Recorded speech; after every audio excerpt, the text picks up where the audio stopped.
Greetings. Um, I got this pulled up here, a certain verse, but I didn't, besides that, I don't know as far as going off of verses, but happens to be Luke 13, at the number of rebellion, 13. And on the 13th year, they rebelled, and quite a few other scriptures that have a pretty deep connection with 13. And that number pointing to representing the rebellion, and that's why we see it so much everywhere. It's just in man. It's just the corruption is just, he just knows how to do evil. Just speaking out of its father, that old serpent, the enemy, the devil, speaking from its own self. As Messiah said, there is no truth in the enemy, none, zero. And if something implies that there is a little bit of truth even in the enemy, well, they're liars, and there must not be any truth in them if they're calling the enemy's works, the works of the devil, good or true or some truth, no truth, no truth. But what is mixing in sin, besides mixing bits and pieces of truth, how much doesn't really matter, but that could go up and down. But the numbers don't matter concerning what righteousness and good is, which is only from the Father above, only can be through Messiah and living as he lived. There's no matter with numbers. It doesn't matter. And 90%, any example, 90% truth, whatever that is meaning, and 10% lies, that thing is a lie. It is not truth at all, zero. It is not truth. It's set apart as a lie. The moment someone mixes it and starts implying this mixed thing, bits and pieces of it, is true, the mixed thing is true, that is a liar. That is a lie, and whatever the mixed thing is a lie. But that's not how the carnal mind works. It doesn't work like this. It doesn't work out of the Father's things, true thoughts, works out of its own works. That's how it thinks. It's how its mind and heart works and believes. It uses those kinds of things all the time to determine whether something is true or false. But now if we talk about something having some truth in it, partial, and that's a separate thing, and that those words can be said and be true, like there is some truth in this or that. But that's not the meaning or the point about this. Even if it has one speck in it, it's not the truth. But picking out individual truths from a mixed thing is a separate thing. Everything about the knowledge of the tree of good and evil, the tree itself is a bad tree. It's evil. It's not a good tree. It's not the tree of life, of which they could eat freely, all the things in the tree of life. But that doesn't please man. That doesn't draw him in. There's no lust in the Father's way. So this is very disappointing and evil to Adam and Eve, which is all creation, because all are from Adam and Eve carnally. All come from Adam and Eve. And Adam and Eve is a teaching in his word that they also represent something greater than what they are themselves individually as a teaching and truth, that it's about all mankind, man and woman, everyone, kids. And it's not because someone just inherited a disease and the Father just unrighteously judges someone, say, oh, because Adam was a sinner, you are automatically a sinner now. But it does sound like that in his word. Someone could teach and twist and use his word deceitfully to imply and teach the heart that that is what is happening, that it can be done easily, is the point, very easily. And it corrupts someone's mind and heart the moment they believe it. They have darkness and corruption in them attached. And it'll grow like a cancer grows. It'll grow like leaven being lumped in the oven after a little bit of yeast or leaven or the bread being lumped.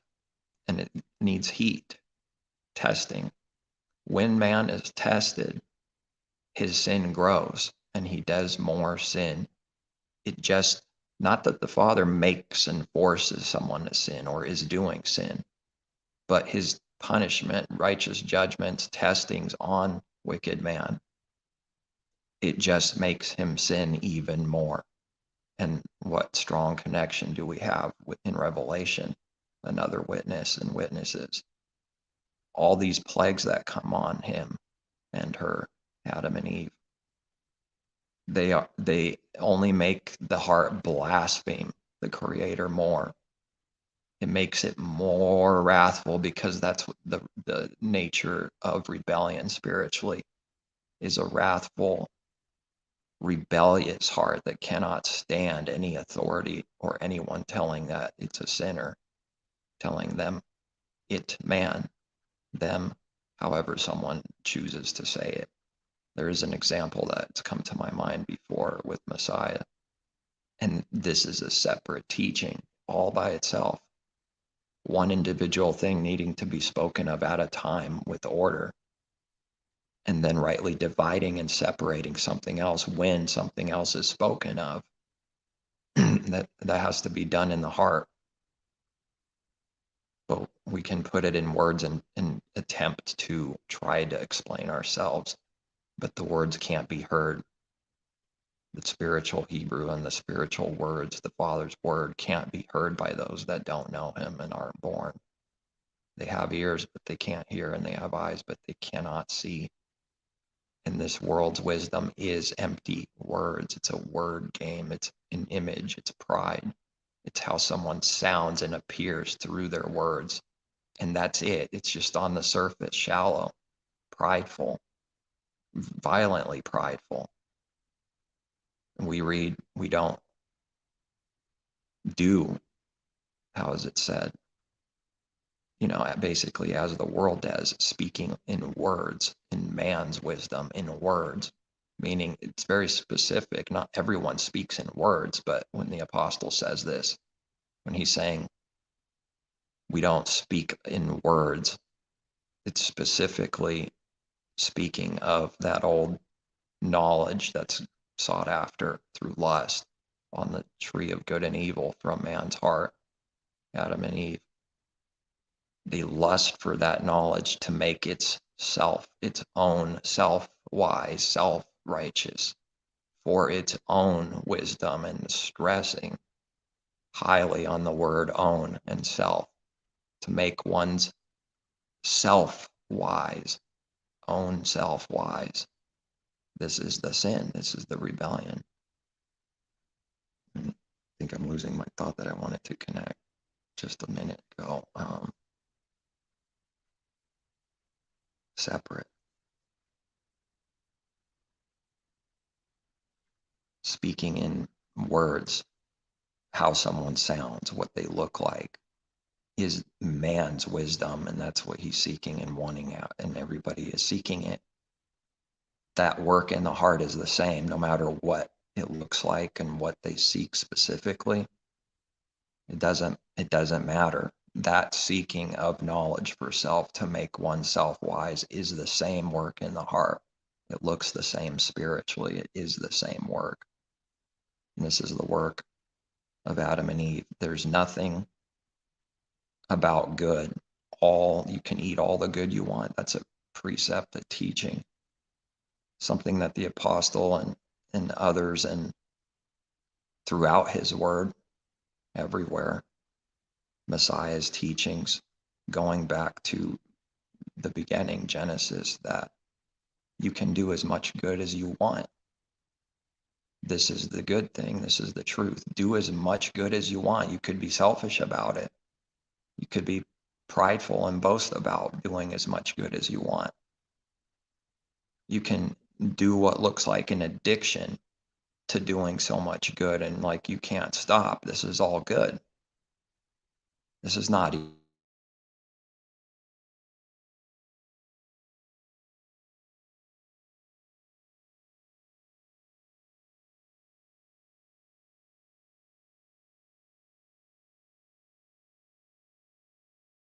at people doing evil. So this is all someone knows apart from him. It's all they can relate to is another person's evil and destruction. And it runs deep because someone wants to see someone else destroyed that are of the enemy still and not born from above. They want that like-mindedness in death, knowing not what they truly do. It's doing the image of looking like it wants good for someone, but it doesn't. It just looks like someone wants good for someone. If it's man's own works, then this is what this is. It can only do that, but really the heart, it doesn't want good for someone else. It envies true good. It envies what it doesn't have. Envying the Father's things that he gives freely, that they also could receive freely if they repent, if they seek him with all their heart and believe that he's the giver and that he can give and even answer, of course. Talking like that sometimes make it sound like it's so small, but it's everything. That he can answer questions.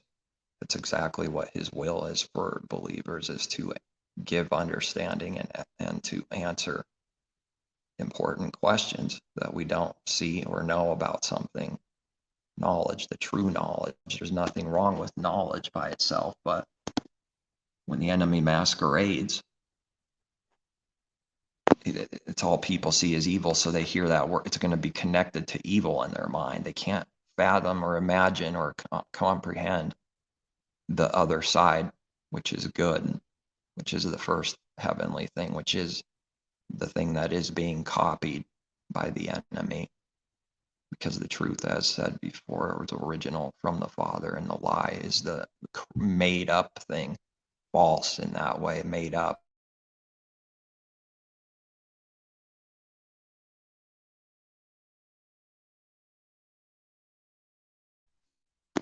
Uh-oh. Went black a couple times there. I hope it's doing okay. My router is further away right now, and I didn't think to put it closer, unplug it and put it closer or down, but I don't like that it's, well, take it in faith that it's sounding, the words are coming through, hopefully.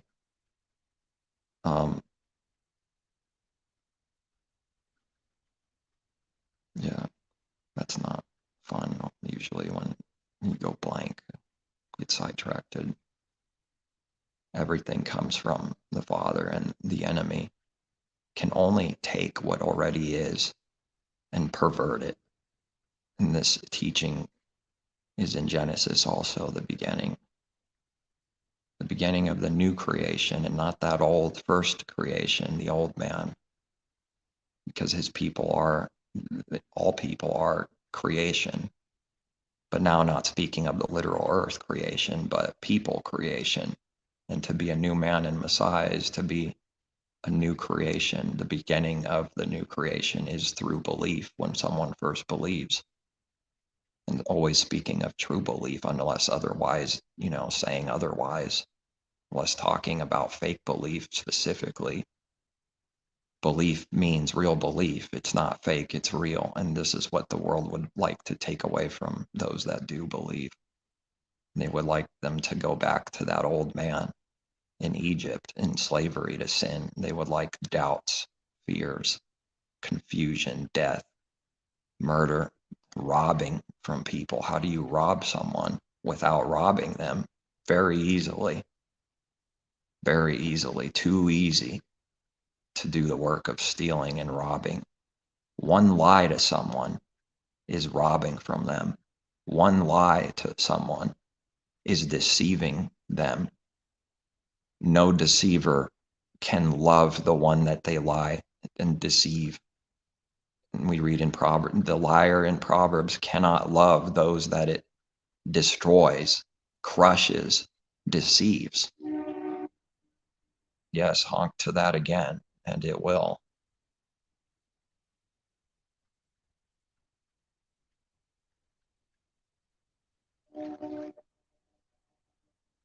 That's actually a good example, because as soon as I said that, looking in the heart, was that said out of pride or truth, knowing the truth, or a prophecy coming from the Father?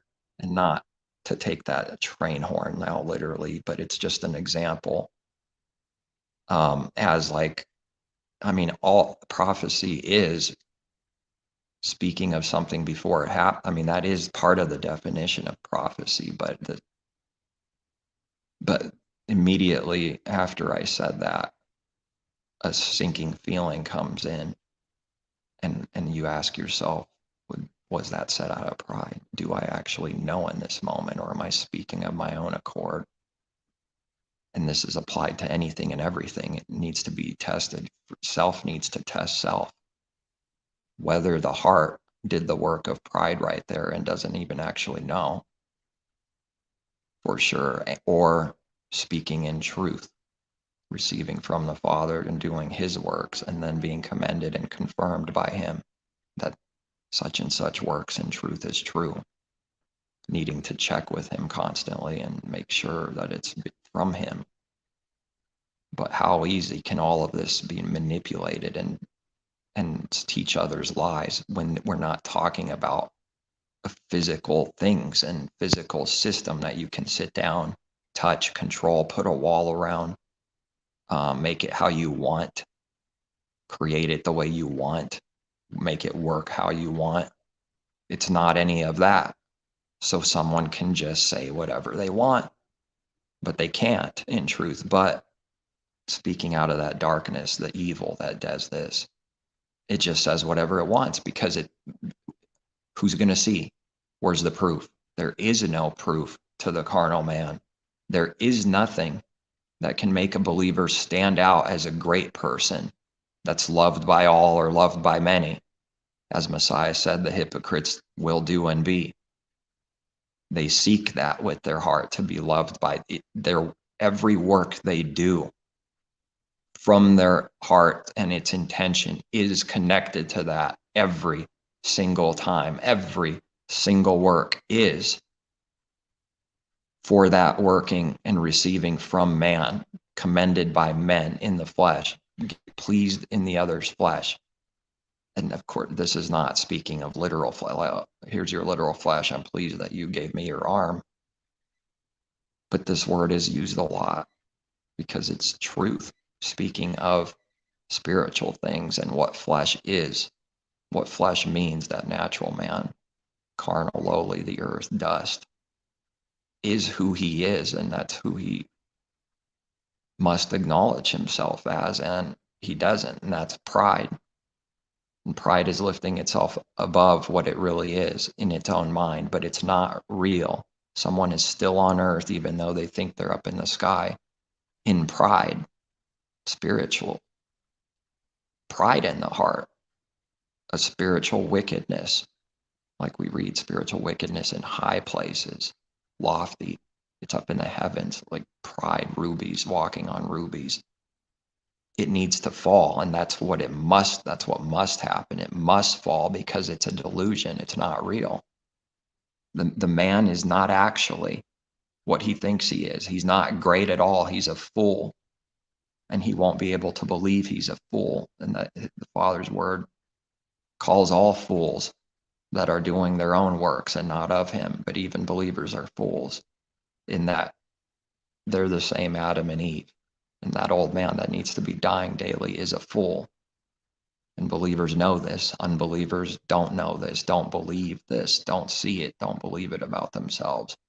True believers believe this about themselves and know it's true and acknowledge the truth, so that as we read, to ask to be healed, to receive something that we need to know, to receive something and to know that we know also, to be confirmed by the Father and commended by him, seeking to be commended by him regardless of what everyone else is doing, and not working the crowd, not wanting people to worship our image, self, to worship self, create gods, fake false gods, Elohims, and worship those things which goes back to worshiping the one that created the false golden calf. Man, the first beast, man, creates the second image of the beast, the image of the beast. It's in man's image. Man, the first beast, an image, creates the golden calf, the second image of the beast. And that second, and then the first breathes in life to the second image in the sky, the God that it created. It breathes life into the second image, teaching that man's heart will believe it's living and real. It really worships and believes in dead idols and nothingness, that it created itself, and it's a calf because a calf is a beast, and man is in the calf's image, the spiritual image of what beast means, spiritual wickedness of the image that it means. Like a beast, prideful, natural, brute, beastly, instinctly, intuition, feelings, emotions. Follow the heart. Follow your heart and you will be successful. Follow the heart and someone is in death and it's over. There will be no success. And this isn't about money. This isn't about making money in a job or being rich and famous or any of that. Because we do read about being successful. The Father says, do this and this. And you will be successful in whatever you do. Whatever you do and touch, it'll be worked as a blessing for others, but even the good comes back for self, because everyone reaps what they sow. Self can eat the fruit that it reaped through the Father's works, not itself always. Nevertheless, the tree, the person, can eat the fruit that it's growing to feed off of it and live off of it. And all of this comes from the Father, but it's still true that man needs to do the works. Believers need to do the Father's good works. And like a tree can eat from their fruit, but are supposed to share it and put others first and others above self and esteem all others above self, especially believers. I mean, specifically believers esteeming other believers above themselves, their interest first before our interest, self's interest.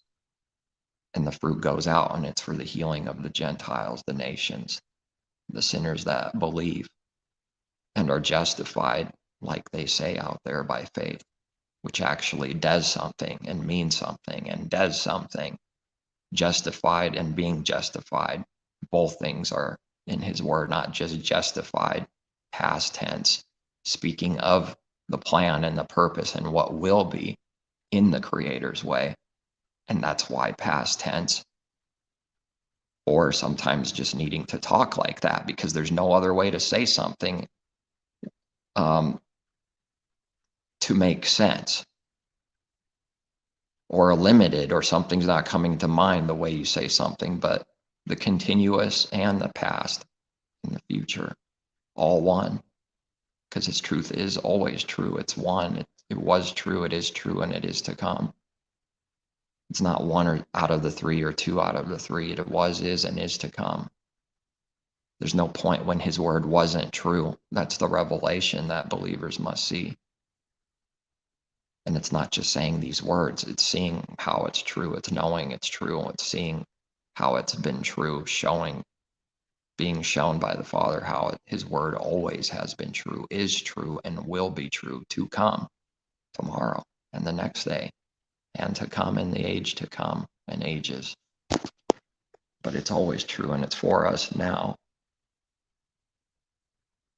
If someone seeks their own glory, they are also in deep pride and don't seek the Father's glory, because no one can do both in the heart. No one can serve two masters. No one, believers, unbelievers, no one. The heart can't actually do both of these contradicting light and dark things and be one and stand and work. It cannot do it.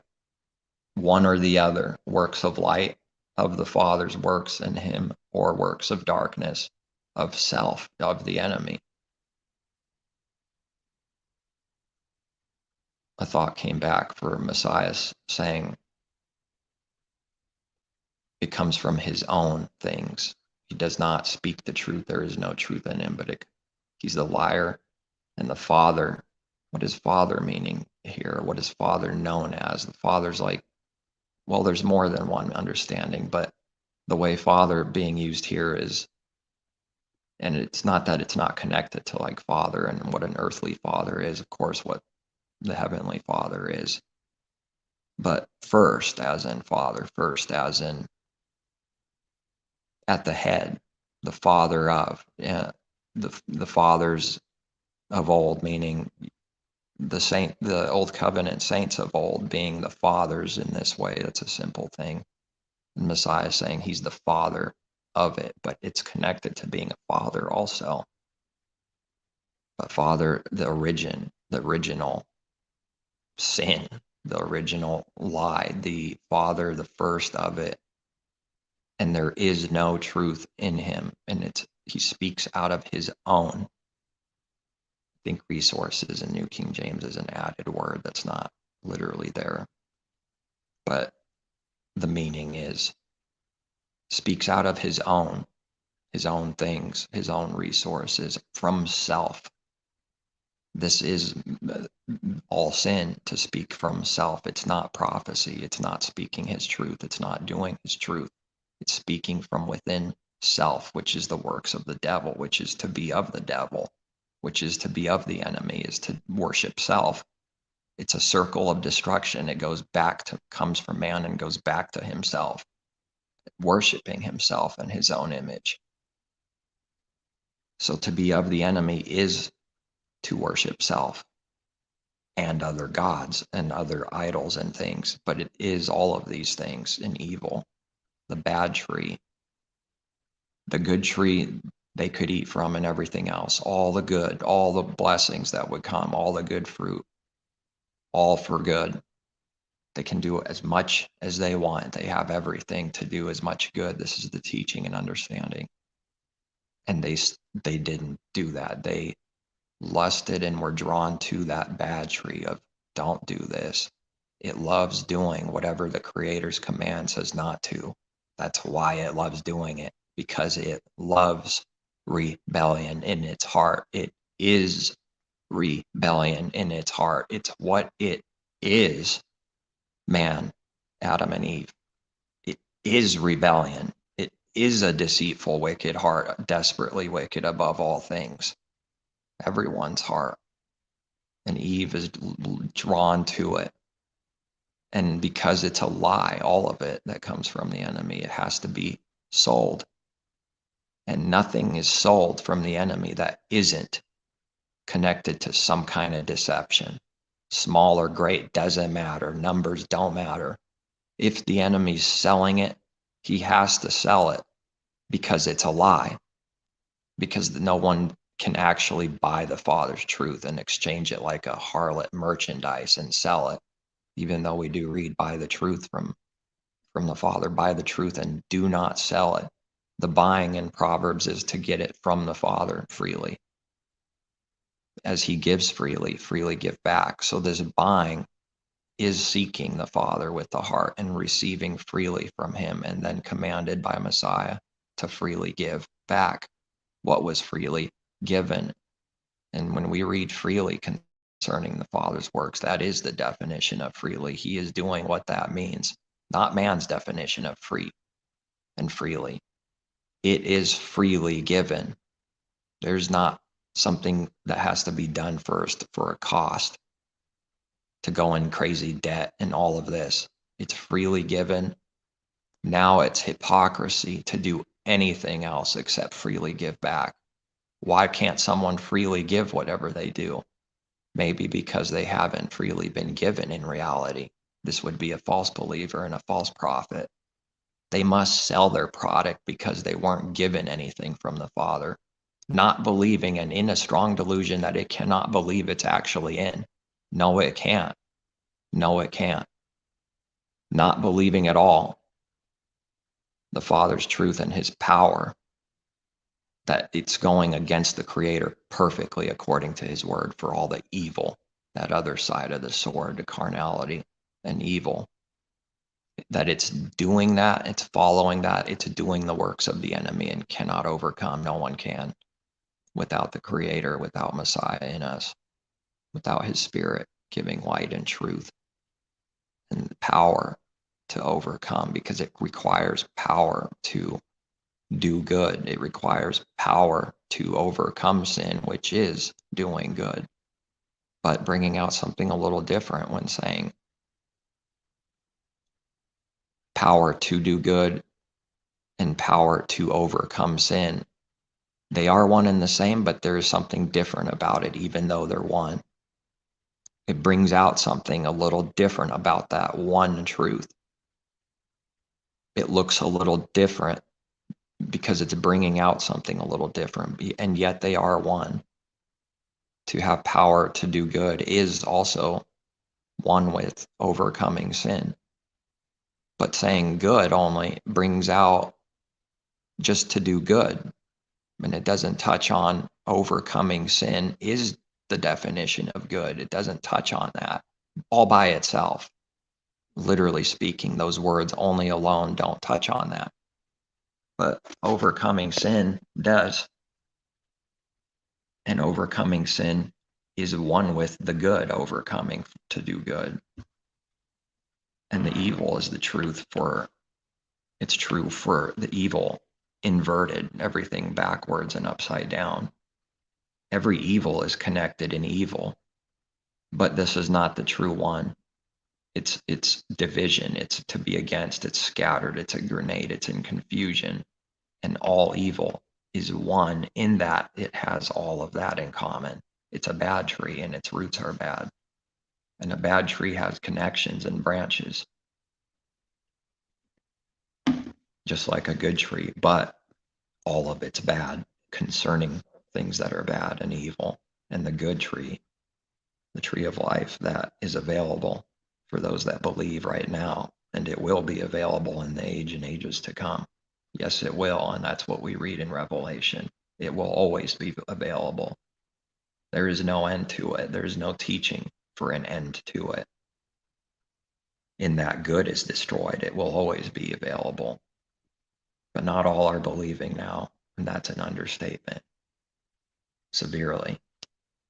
But nevertheless, in the age and ages to come, it will be there. The Father will be there for all, without partiality, but he can be accused easily of partiality because there's only a few believers, and that is the teaching and truth. He can easily be accused, falsely accused, as being partial, because that's what man sees. That's all he can see. It sounds partial to him. It looks partial, therefore it must be partial. Big red X. You know, you're not good enough. Get off the stage. You suck. Throw a tomato in his face. So these judges are prideful, and they're judging things concerning worldly, carnal things that are of the knowledge of the tree of good and evil.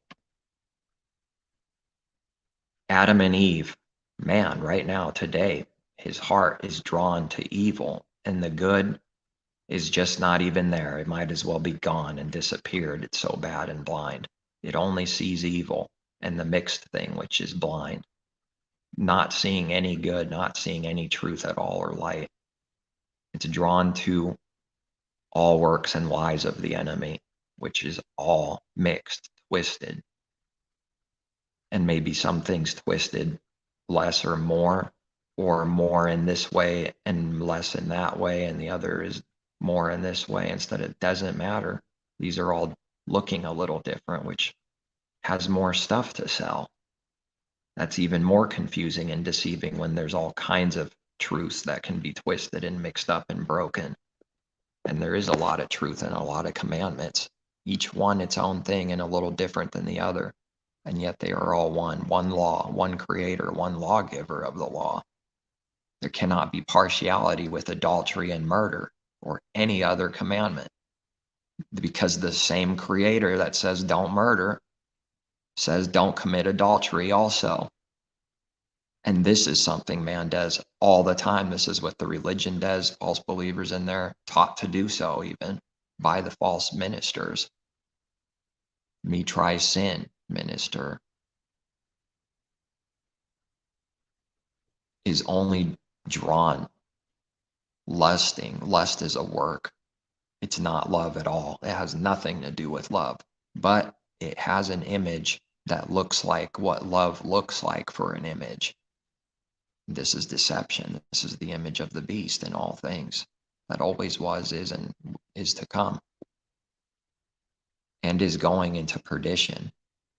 And everyone that's of the enemy, that beast is going into perdition. It's right. It's true, and it will be true tomorrow.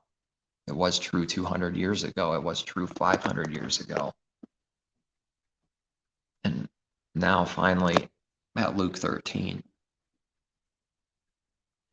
Yehoshua said to them, do you suppose that these Galileans were worse sinners than all other Galileans because they suffered such things? How are they judging? By their eyes and their ears, of which the Father does not judge by sight or hearing. He does not judge by carnal sight, carnal hearing, with seeing literally and hearing literally, and he does not have man's thoughts, judging out of the carnal mind.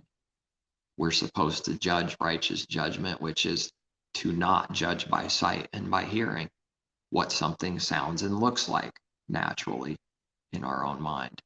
Not to judge this way, because this is evil, and someone will be a liar every time they do it, without any exceptions.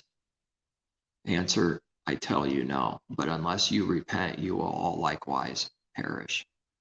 What's going on in their heart here? What's going on in the people's heart? Why is this being said? Why is Messiah saying, do you suppose that these were worse sinners than all others, than all the others? And you could put in whatever city name, it doesn't matter, because what it's speaking of is spirit. And spirit, anything of the Father Spirit is truth, and truth is always standing in true, and it applies to all equally without partiality. Not even one partial thing out of 7 billion people. 7 something billion. There is no partiality in him.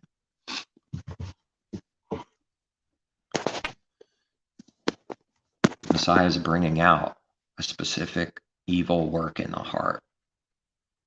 And you just end up saying what you see, pride. But how do you explain? How do you give this to someone when you just can come up with some words to explain what is being seen spiritually? Pride. It's pride, all right. But it's not the same as something else that's pride. And yet pride is one in that it's all the same. And that sounds contradicting. Yet it's not. Because he gives his people to see the very things that his truth that he gives, that they're speaking about. And it can actually be seen whether it's contradicting or not. It can be seen for real, spiritually seen in spirit. The only way to see all of his truth. Otherwise, someone is blind and sees nothing, in contrast to seeing. And it's not about seeing a literal tree. The Father's not stupid. That's evil. To even remotely imply that is showing someone's confused and likely doesn't see at all. Because it's not about the literal eyes looking at a tree and saying you don't see it. And this is to have eyes and not see. They have eyes, but they cannot see. They have ears and they hear, but they cannot hear. It does not get accepted in their heart. Whoa, just had a power flicker. Yeah, great. All right. Well, the blue screen of death, as they say. Or black. I guess works too. Well, maybe the oh, well, what do I say?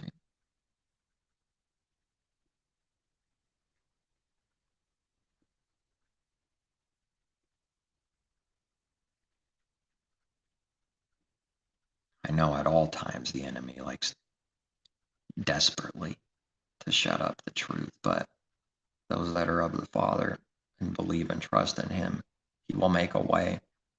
And how he shows he makes a way is the pressure and seeing that this world absolutely wants to crush you and make sure there's no way.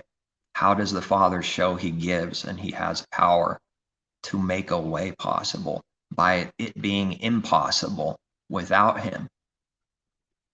Because of seeing and knowing in someone's own life the impossibility to do good and do the Father's works, to be able to do good works of him is a power and desperately would want to, but he can't. And this is how the Father works out all things, evil things, bad things, any kind of thing for the good that for those that love him, is not walking by sight, but by faith, which is that we don't know how this will work out or how that will work out, but you believe anyways that it will. And then it somehow just, he makes it work magnificently together for some kind of very good, for his people's benefit, for their life, for their good, to learn something, to grow from it, to have life and peace from it. Because the more sin that's overcome, the more life someone can have. Because he's always a righteous judge, no matter what, even for believers. The more good they do, the more life they have. It's true for believers. He must judge the believer without partiality also, which means we will be hurt for doing evil. Some kind of judgment, some kind of blinding, whatever it is, however he judges, we read to overcome when you are judged, so that his people are able to overcome when they are judged. I don't know where that's at right now and what verse, but this is what we read, to overcome when judged and not fall. But if his people fall, to get back up, of this trusting in the Creator alone through Messiah, to get back up and not in self, because if self tries to get back up of itself, the Father will make sure that person falls and stays fallen. And what a great fall that fall is, when that spiritual house collapsed that was built on sand. How great its fall. How great the darkness, the death, the misery, the hopelessness, how great the faithlessness. It utterly destroys someone, crumbles them to the ground. So then there's two ways only: being humble, which is being brought low and stricken and beaten by the rod and dashed to pieces as Messiah does to the nations, to his peoples, and in the ages to come, his peoples and kingdoms to the rest of the world, to dash the nations with the rod of iron, which leads to correcting, which leads to righteousness, this judgment, which leads to humbling. But if someone's not being truly humbled now in unbelief, they are also being humbled in a little different way. Well, it's a different way, but it's being brought down, but not the good, though. It's the destruction. It's the Gehenna fire, the body sent in the fire all at once and destroyed suddenly. But there's a better way, Messiah says. And we read the word better for real, and it's a better covenant, the new covenant.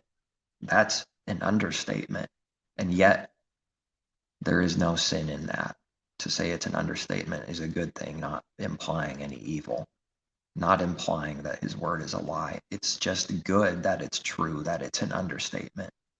It is supposed to be like that, because it's such a huge thing, and you just say a couple words and it becomes like an understatement for what it is. And this is pointing to it being true and not false, as it's done the other way around in carnality with the world and worldly things and whatever's being spoken of that's false.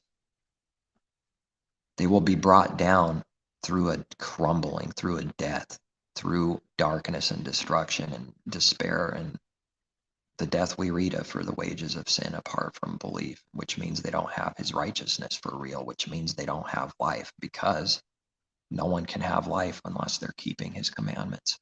Those words are fiery true. They are utterly true. This has nothing to do with saved by work, saved by faith now.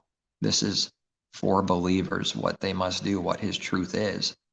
Believing is keeping his, learning and keeping his commandments. If you want life, keep the commandments. How many?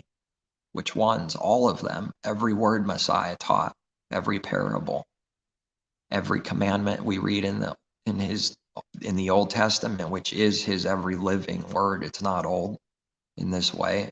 It's just called Old Testament by people. It's not old. It's the same as it was now, as it was yesterday, and will be tomorrow. And if someone cannot see it, they will see foolishness in their heart. That's all they will see.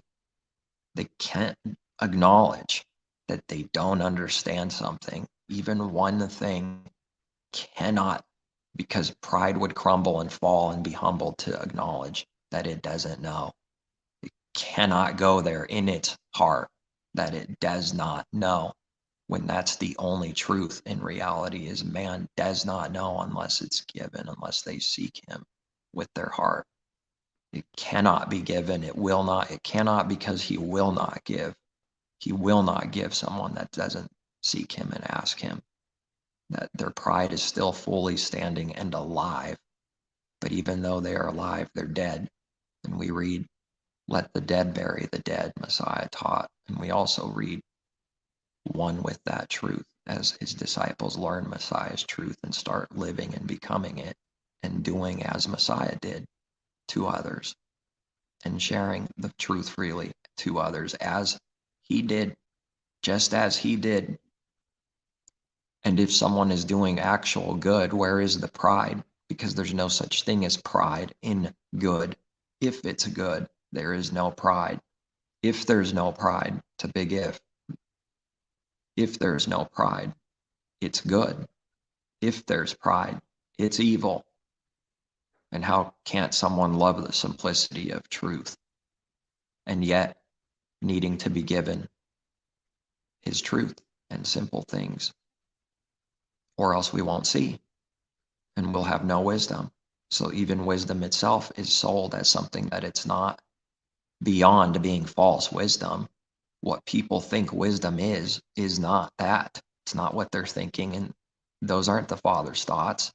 My thoughts are not your thoughts. We read that's true for everyone. How will someone get his thoughts? Denying self, that never thinks the Father's thoughts. Then it will be given. And so a believer is Adam. They are Eve, dying through belief, through the death Messiah died with him. So in order to rise up and live with him now, they must be dying to that old man. And the Father does the covering, which is true forgiveness, justified by faith, covered. Does it mean we can sin now and not repent from it?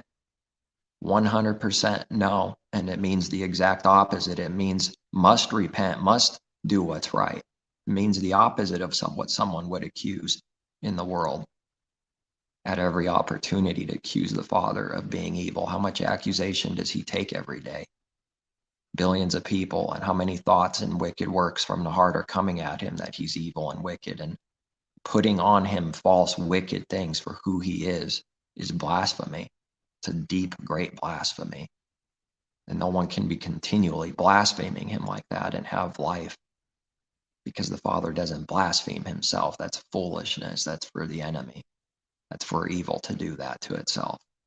It's for evil, for the false bodies. That's for the false bodies that think they are one in this world, and all the different groups, false organizations and religions and things. That's for them to be divided. The body of Messiah is not divided. It's not divided. Does that mean 2, 3, 4 believers are perfected in one day that will never do what we read for sin? No, it doesn't mean that. Nevertheless, someone has to repent, learn what the sin is, and start doing the good, which is to overcome sin and evil. And while the Father is working his works in us, he's covering that sin and forgiving it. He's not expecting us to do our own works. That is the rebellion and all sin. That is the definition of sin, is our own works. He's not putting that yoke on anyone, any believer. Does it sound like we can sin now? It's also an understanding I see. Once it starts lining up with his word, I mean, that's a good sign it's truth. Not to automatically judge something without testing and discerning, but it's a good sign, because that's what it has to be at the very least. It has to line up with his word. Someone must be asking the same questions that we read that will be asked. And then that is supporting that this is the truth. That's what the truth has landed here from above, given from above. When the teaching and truth sounds like it's teaching to sin all you want, that's why the apostle says, should we sin to increase this grace?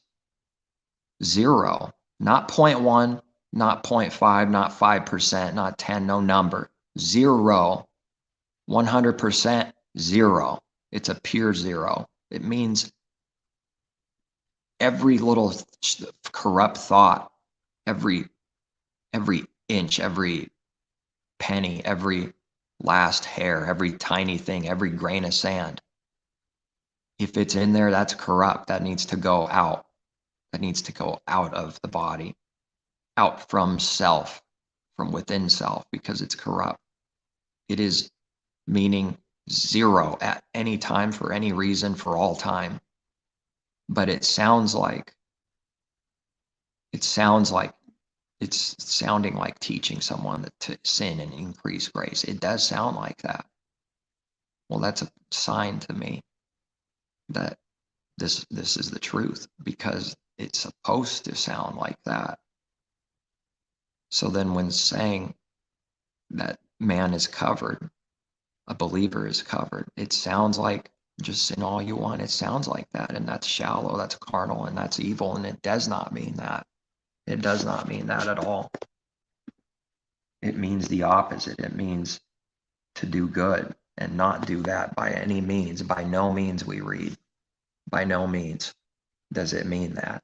And he goes on and on, one thing after another.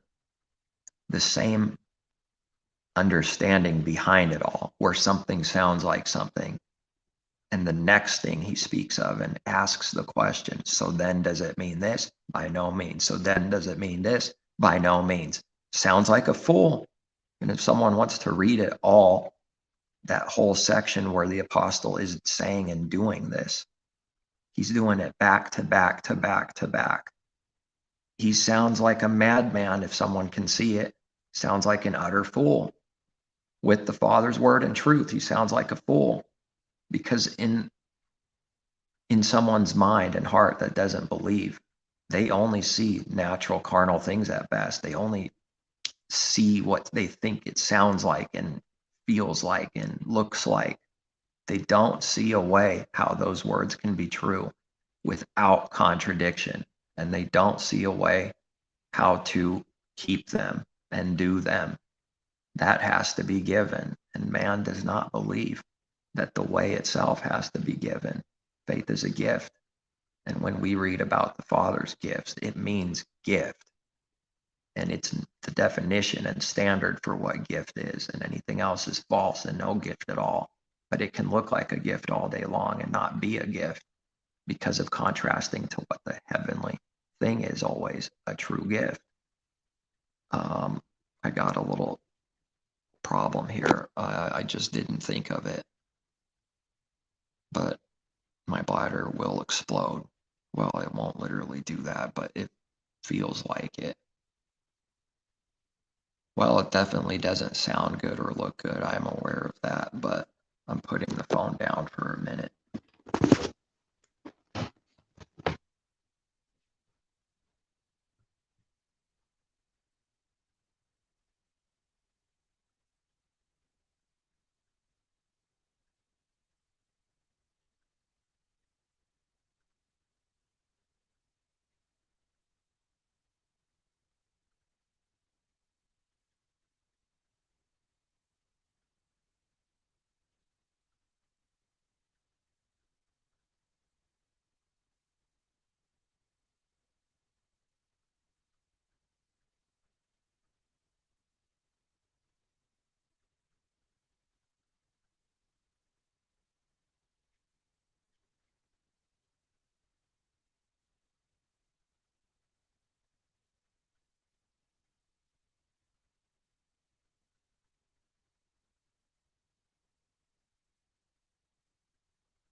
could be said in truth, or it could say that could be said in a lie.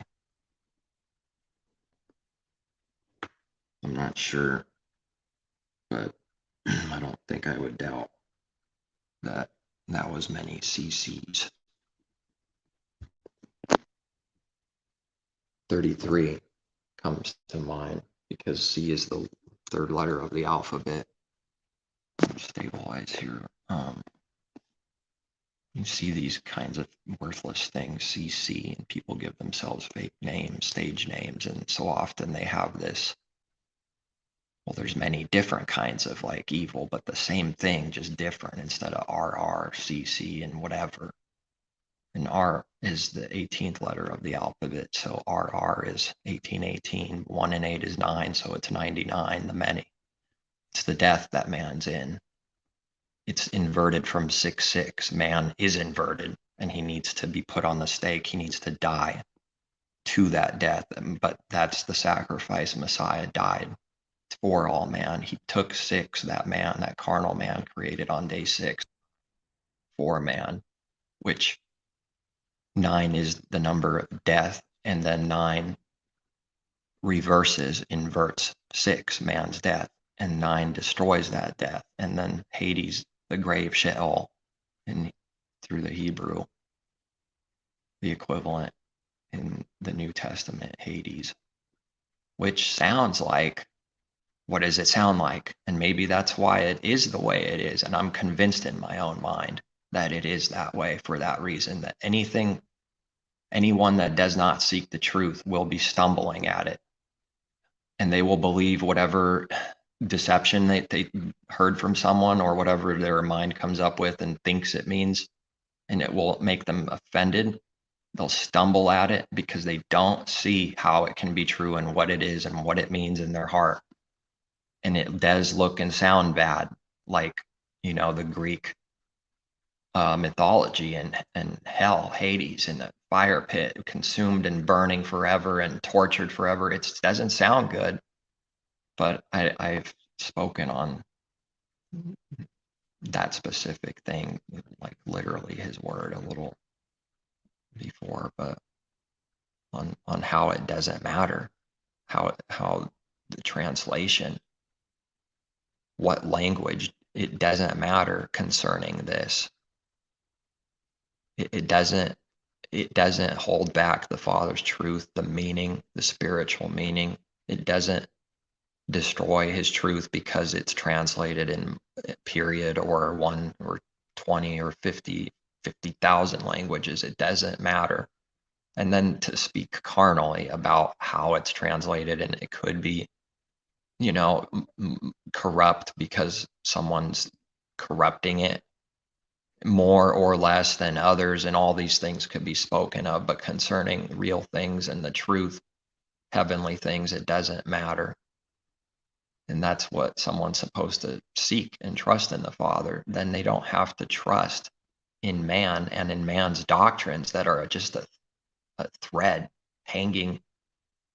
They're not standing, but to bring out the desperation of it, it's like hanging by a thread where the slightest wind is going to make someone stumble and fall and break them. Because instead of receiving truth, it receives words, doctrines, and things that replace the truth. It's their own truth. But through that, they think they stand, and that is their very cover, hiding who and what Adam and Eve is, sinners, naked sinners, the sin being the sinfulness, the shamefulness of sin.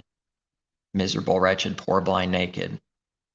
And those words come often to me, and as Messiah says, you say you're rich and increased with goods, carnally that is, but spiritually, he's now saying, switching it, needing to know when something is being spoken of naturally versus spiritually before anything else can be understood. Is he speaking of the natural or the spiritual, which side of the sword? Because it's two-edged. Which side? First the natural, he says, then the spiritual.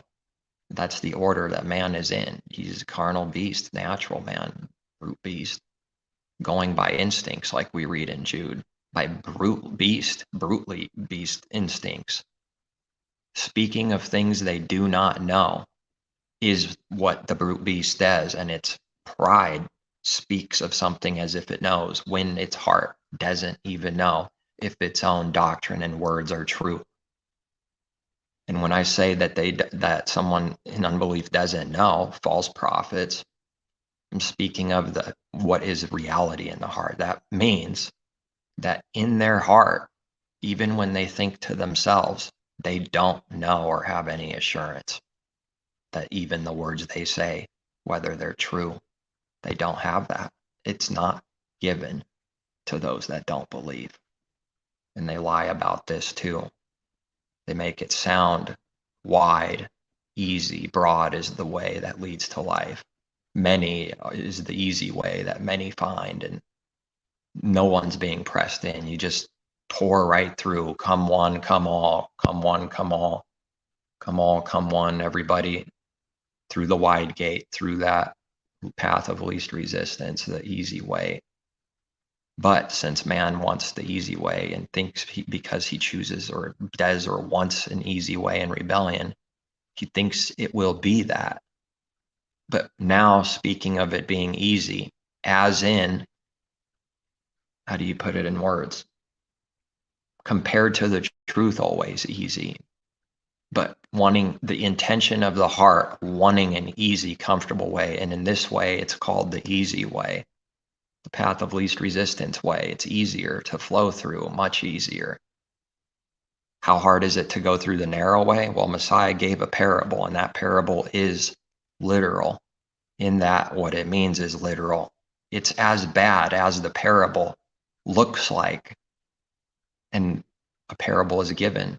And if we don't seek the meaning seek the Father for the meaning of his any word, all his parables, how will someone doesn't know one parable, how will they know them all? Why does Messiah say that? Because his word is one. If someone has the true knowledge for one parable, they will have a little true knowledge for all, whether they know it or not, because that's how perfectly one his word is. When they have more knowledge for one, they will have more knowledge for all. But not all is filled up right away yet, and yet that's what needs to be being done, being filled up. Cup running over. But what on earth does the devil mean when it says my cup runneth over? What is it talking about? Is it talking about drowning in money?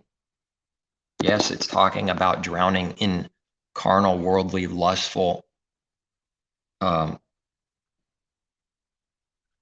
pleasures and money. Of course, money is so deeply rooted. How can anything be spoken that's completely cut off of money? And yet we can talk about any individual thing, but seeing the truth from a bird's eye view, money is always involved. And it doesn't have to be literally involved, but it's connected deeply to every evil. And it doesn't even have to be about literal money for a certain situation, but it's connected. And if someone can see the branches that go back to the roots, the different things, and go through them, they'll find out and see how it's connected spiritually, because it's the root. And nothing that's a tree is disconnected from its roots. Every branch is connected to the roots down there. It's connected. And maybe you have to go through a bunch of branches to finally get back to the same root, but it doesn't matter. It's connected. Or if you're in the middle of the tree, you have to go through less. Or if you're really close, you might just be one branch away and you go through one, or none at the bottom branch and it goes right to the root. It doesn't matter. It's all connected. A way could be made from any branch, from anywhere back to the root underground. There's a literal way. That's what we're looking at. And that's what it's spiritually. The ways for how his truth works need to be seen. They work like a tree. There's a bunch of different ways. There's a bunch of different teachings, commandments. And there is a way, and it has to be given to see how that way spirals and moves and goes back and forth, around and down and to the next one. There is a ways for something, and then there's to see that there is no way. When man cannot see a way, he what is he looking at? He's looking at something he cannot comprehend. It's something that he's never seen before and can't comprehend it and never has done it. It's like being born blind in a house with no windows, and you grow up for 20 years, 40 years, doesn't matter the number, in contrast to the point and meaning of the parable. And someone is explaining to you everything that they can see, but the one that never saw anything can't truly understand it all or hear the words, but he can make something up and imagine it and then act like he understands it. But in the heart of his heart, that blind person knows that they don't know. Somewhere down there, that truth is there. It's there somewhere. It's down there somewhere. Now, how buried it is depending on how hardened someone is, how many years of sin and unbelief, but it doesn't matter. It's down there somewhere that someone can know that they don't know. And that's incredibly important, to know whether we don't know or not. That can be known. But how do you get someone to do that? That's where someone's blind. They can't do it and won't do it because it will condemn itself openly on purpose, even though that's all it does is condemn itself by being a hypocrite and condemning someone of something they do. That's how man condemns himself all the time. He really condemns, but he's not thinking in that way against himself when he does a stupid sin and evil. He's made into a fool to where if we do evil, we condemn ourselves. That's what's actually happening. When someone points the finger at someone's head, the finger went back right in their head and say, you don't commit adultery. And they just got done with adultery. That's condemning self, whether it sees it or not, doesn't even matter. It's condemning itself. It's trashing and whatever it says someone else deserves. It is saying that it deserves it too, without acknowledging that it's doing this. It won't acknowledge that either, because there's no truth in the devil. There is no truth in the enemy. It cannot acknowledge truth. It can look like it acknowledges truth all day long. And it looks like he's acknowledging truth and it looks true, something's up, because he's not. The deception and the lie has to be seen and discerned for what it really is and what that heart's really doing and thinking with its thoughts and intentions, which are the works of the heart. What is it really doing this or that for? And why is someone saying what they're saying? What is the intention of their heart? Once that's seen, then a believer will see more and more how incredibly powerfully true this is, that no one can do good, and that even the things that look good are not good works, but the world believes they are for real. That's the enmity, that's the problem. It'll be against all the world, his truth. It already is and has been since Adam and Eve. It's at a real war with the Creator, who he is, and all his truth and all the good things. It's at enmity with the Father, with Messiah also. Anybody of the Father, it's enmity against them too, because they're enmity against the Father. So when Messiah says that you will be hated by all for my name's sake, and you will be hated here, and they will do this to you. And then we read elsewhere, somewhere else in his word, Messiah teaching, they do not hate you. The world cannot hate you. That's going to offend someone, because Messiah just said that that's all they do is hate his people, and they do. And a believer knows that's true. And it's not that people don't do evil to other people, it's that they do. But it's especially true that this world does evil to believers, and violently so, for no cause. Does it mean that a believer never does some kind of evil to someone? No, it doesn't. But it's nevertheless, it's true that it's done without a cause. When something good is done and you're attacked for doing good, that is the only definition, meaning, and reality of being hated for Messiah's namesake, for the kingdom, of the pleasing sacrifice, putting on the sins of the world and taking it, being blamed for it, and none of it's true, and only the Father knows and Messiah knows from above, commended by them. But no one else on the earth will believe you. But what does it matter in reality? Well, that'll burn someone up, because that's a big test constantly, that no one will believe you. False accusations make up something and it stands right away in the devil's kingdoms. But a believer needs to know it's not actually standing according to what standing means. It's standing in a delusion in this world. It's standing in people's minds. They think it stands, and someone going to prison is proof that it stands. No, it still doesn't prove anything. Even if a believer goes to prison for doing good and for not doing evil, that's why the devil wants everyone in prison. For doing good. It's a crime to do good. It's sin to do good. That's sin to the devil. Evil is good to the devil, to the enemy. Righteousness is the sin to the enemy. It literally is sin. That's its definition of sin. That's what its corrupt mind actually believes and works. It's how it works. It's how Adam and Eve's mind and corrupt heart work. Righteousness is sin in their heart. That is the sin. And carnal religion created is the sin, and it's doing the same things that Jerusalem did. It no different. It's doing the same things that all under the old covenant of death, through the revelation of knowing that it's death that no one knows until the new. No one can see what it is, that it wasn't just for them. Everyone that's not of Messiah and the Father are of that old covenant now. They are under the same true slavery to its own sin, to its own self-right. It's old covenant is self-righteousness. It's man's own works, doing what he thinks the Father's word, the letters, mean. And because that's not the truth, it's death, because anything that's not good is sin, and sin is death. So it can only be a pathway for death. There's no other possible thing if it's not good, if it's not the Father's works, if it's not under the new covenant in Messiah. It's already death. And the old covenant, that's it. Those are the only two things. But someone's going to think, because it was for Jerusalem and not all the other nations, this covenant, that this means it has nothing to do with the whole rest of the world, Gentiles, if you will. And yet, at the same time, that same thing, the old covenant, does teach a special thing for his people.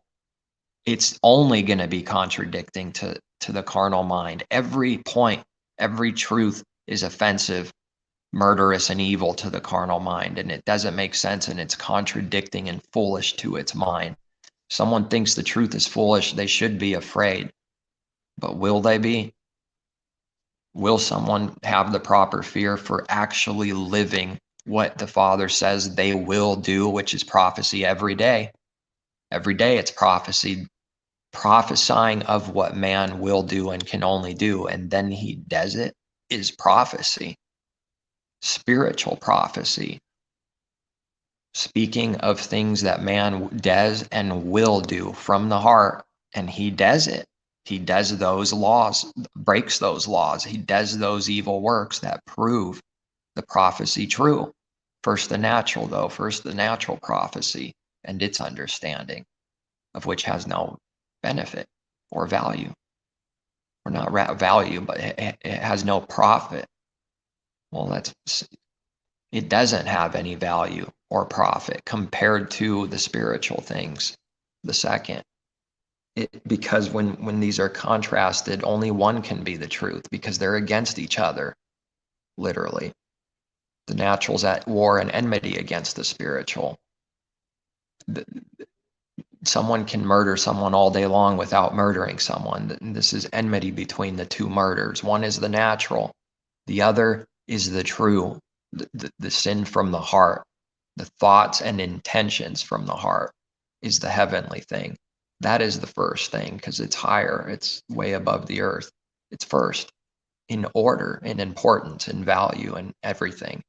And the earth is way beneath. So when someone mixes and reverses this, which is what the works of the devil is, to reverse it, they just called all good evil and all evil good. They called the Creator and wicked. They say his truth is blasphemy. They say he's a sinner. He's unrighteous. People are getting and receiving things that they don't deserve left and right. Isn't that what the world believes? Can someone even test it and not be partial at all and say this is at least true? That the world does believe that it gets things all the time that it doesn't deserve. Can the enemy agree with me on this? Can't they? Isn't that what the world is doing? Put everything else aside. That all kinds of things are happening to people everywhere that they do not deserve at all. Can the enemy agree with that? Kind of has to. Whether someone would or not, ultimately will not matter or have any benefit if they never believe. And they'll never understand and they'll never receive his spirit. And even that's a gift, all of it, a gift from above. Every good thing comes from above, but what comes from beneath? What is the word? Sensual, beastly, carnal, wickedness, sin, murder, thefts, robberies, adulteries. Messiah named quite a few big sins, and many of the words sort of generalize something, meaning it covers a bunch of things under it, like a umbrella, or more like something, a bunch of things hanging from one thing. Murder, adultery, wickedness, lust, and quite a few things that Messiah taught all come from the heart, out of the mouth, just like crap comes out of the body. It goes in crap.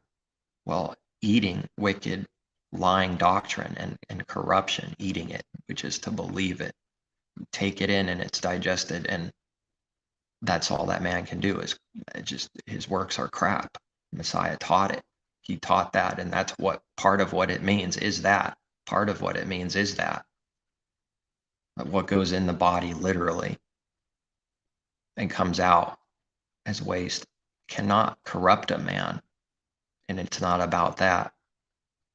The flesh profits nothing. His word is spirit, he said. And if Messiah's word is spirit, all of the Father's word is spirit, because he gave his word through the prophets. And if the same creator gave Jeremiah the literal word, and the same creator gave Messiah the word, spiritual word though, teaching the heart and not the stony outside carnal thing only.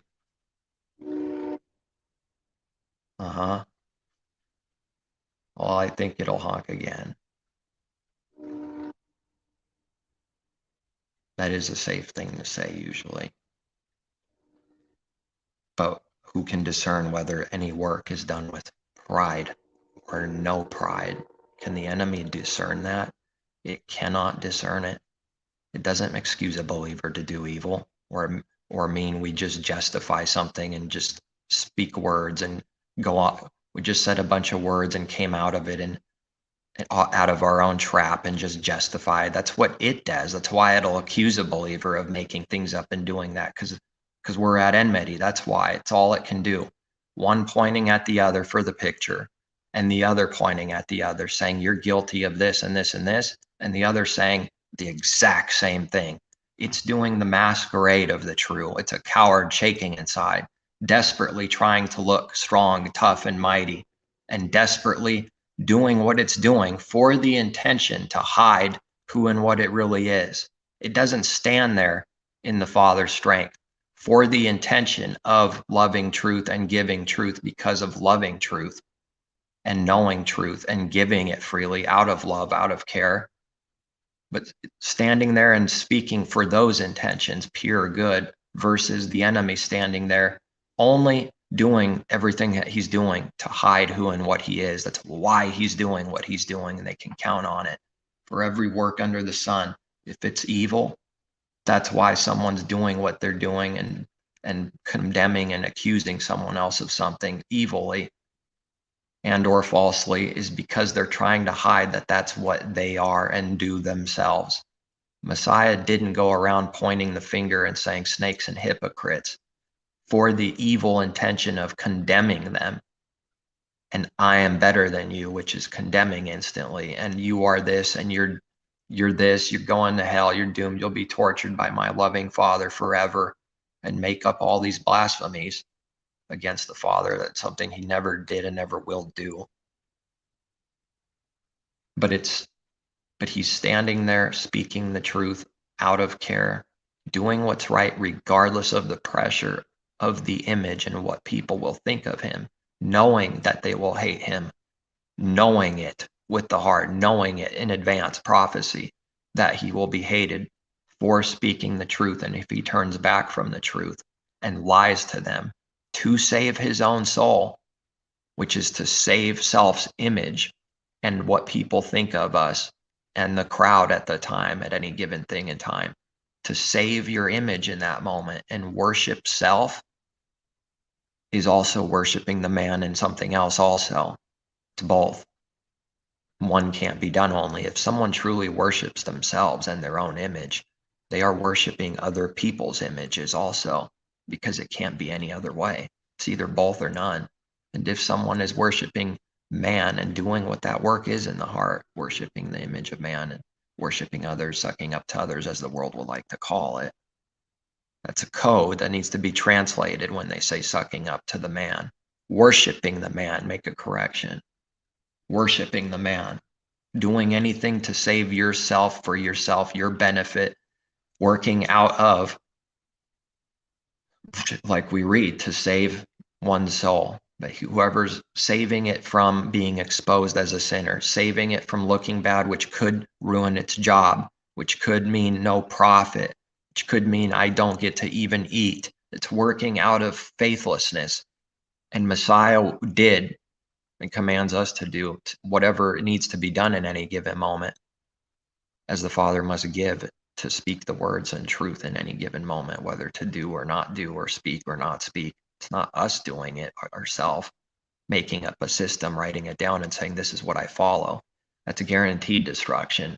That's time to throw and burn that away. Those instructions lead to death. It's garbage and it's nonsense. And the person that's giving you carnal instructions doesn't care about you, because if they did, they would never do that.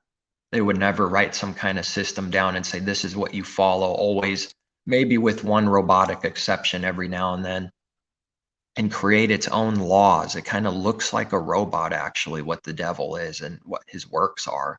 It looks like a robot, and I'm not joking at all. That's what makes it frightening, the time we're in, because it looks like a robot to me. I think robot, not the only thing, just one piece of it, of what evil is. I think robot, it looks robotic and systematic and calculated beforehand, planned beforehand. How is that faith? It's guaranteed that that's not faith. If it's calculated system planned beforehand, that's disregarding everything that the person will do in the next 5 minutes. It's disregarding what the person will do tomorrow. How on earth does someone know exactly what they're going to do tomorrow? And they'll say, this is stupid. I know what I'm going to do. I'm going to write something down, put an alarm, and I'm going to do it tomorrow and prove you wrong. See, I just did what I said I would do for the next day, and they can't hear these words. Once again, how do they know what on earth is going to happen and what they're going to do tomorrow? Because not talking about what they're thinking, not talking about carnal things here, talking about spiritual things. It's not even possible if someone can see it. How does someone know what they're going to do 5 days from now? And they already have this plan in stone, fixed, a system, calculated, premeditated evil, premeditated and planned evil, as we read that it's premeditated. Yes, it is. It doesn't mean that someone doesn't do spontaneous evil ever, but it's often planned that evil people do. You know, it's thought about. It's not always thought about, but maybe sometimes it's a much shorter window where someone thought about it 5 seconds before it happened. Once again, the numbers don't matter. It's always true. Premeditated is what evil does. If it's evil, someone thought about doing it first, obviously. And, you know, that's not going to strike as anything good, because that's simple. And simple things make foolish things look foolish, because it is foolish, not just looking. It makes it look foolish because it is foolish. Because light exposes the foolishness. It exposes the darkness that it really is. It exposes why someone is doing what they're doing, which is righteous judgment to do that, regardless of what it looks like, regardless of what it sounds like. It's actually living by those words. Don't judge a book by its cover. Those are good words by themselves, but they're bad words if it's used as a masquerade and never done by the one that tells others to do that. Do what they command. They sit at Moses' seat. And if they're speaking about the Creator's word and reading it, okay, there's nothing wrong with his literal word just to read it by itself. Talking about some of the commandments, do what they say. Do what they tell you to do. Just don't do what they do, Messiah said. When something is seen 10,000 times 10,000, over and over again, it's heard, there's no power in it just because it's been repeated a bunch of times. And man thinks he knows what that means. But when someone really starts seeing what that means, they'll be frightened and in shock to see Messiah's words for the first time ever, even if it's just so small in the beginning, which it is always small, or something added to it. And now it's big, but something more was added to it. That teaching grew in someone. It wasn't complete on day one or year 1 or year 5. They will be amazed and stunned at those simple words for what it really means. That will be their wisdom, because it will be the Creator's very wisdom in them, given to them. And whatever is given is real. It's not fake. It's not an image. It's real. It is theirs now. It is their wisdom in that, saying these words through, understanding that all things are given. It's theirs now, just like a cheeseburger is that person's now. If it was given freely, and someone is doing the giving, a gift, using this as an example, and not doing it, not wanting to do as the world does and show how often it gives literally and take videos of itself giving and all that wickedness. Well, how dare someone say that? You're going to have a chain around your neck and a sword to your gut for saying that that's wicked. It's the only thing that makes them righteous and covers their sin, is looking like they do good. That's why the enemy will hate it. It has to be told to the enemy why he rages and foams at the mouth when he hears truth. And if an enemy is listening to this, that's why you do it. That's why I've done it. It's why I can't be doing that tomorrow. And if I slip up, I have to repent. No different than anyone else, and no different than an enemy. As far as repenting goes, there's no partiality in the Father's judgment. It applies to me. But how often do the ministers out there in the church world say it applies to them? I'm talking about myself first. Is that bad to say those words all alone? Is it some kind of false doctrine, the words themselves? No, but it can be evil. And indeed it is. Most of the time, anyone that's false that says those words is a deceiver, because they don't do what they're talking about for real. And believing that someone does what they're talking about is to be deceived by the deceiver. So if the deceiver is always talking about something, but he never ever does it, he doesn't lift up one finger to keep the commandments he's speaking of and telling others to keep and do. Whatever it is, it doesn't matter. Some kind of command, some kind of thing, whether it's made up by man or reading the Father's word and one of his commandments, it doesn't matter. It's a command and they're not doing anything about it themselves. They're a deceiver the moment someone believes them. Me, you, anyone else, if we believe something, anything that isn't true, we're deceived. Someone will think that doesn't mean anything. What's the big deal? That's what the enemy will do. What's the big deal? Relax. You seem tense. Why don't you sit back and have a beer, man? Or maybe 6 times 6. Say something about the beast and not even know it's talking about itself, and then can't give it to them as far as getting them to understand because they don't hear the words over and over again. That's what the enemy will do, something like that in a certain situation. It'll tell you to calm down because it wants to imply you're out of control. Why? It's not even about what the other person is doing now. If that can be put aside, someone can do that right now, or not commanding to do it. But if someone can see, to do that. Because those that don't see, I mean, they won't hear. They won't hear what this is meaning, truly. Put that aside and only look at what self is doing, what or a person in the example, and relate to self, what self is doing and why it's doing it. When self or someone does something to the other, what's the real reason and intention? That's what needs to be seen and found. That's testing and proving something, because the moment an enemy gets us to believe something that's not true, it doesn't matter if it's about a squirrel. It doesn't matter. It doesn't matter. The carnal man says it matters. He'll say this is stupid, talking about squirrels, pennies, whatever, throw it, screwdrivers, here, screwdriver. People use it to screw others with. It's a tool.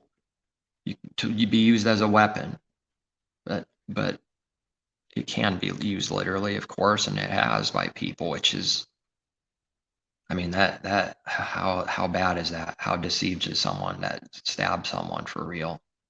But spiritually speaking, this can be done. This can be done. The butcher, as the world teaches and shows that so often, that it's a brainwashing and a seducing all of in its own, just for seeing it over and over and over and over again, is to get someone to even more harden up and believe that all of that's not bad spiritually. All of murder and stealing and rape is not bad. Everyone does it. It's part of why it's good, because everyone does it. Isn't that what someone will say to themselves to justify sin? Is everyone else is doing it? What does that matter to the Creator? Nothing. Does it matter to them in the whole world? It's everything. Like they say when someone's saying, what does this mean to you to be a singer? And maybe they have a really good voice and a nice voice. But is that the point? That doesn't matter. Why is someone saying this is to the world? This means the world to me.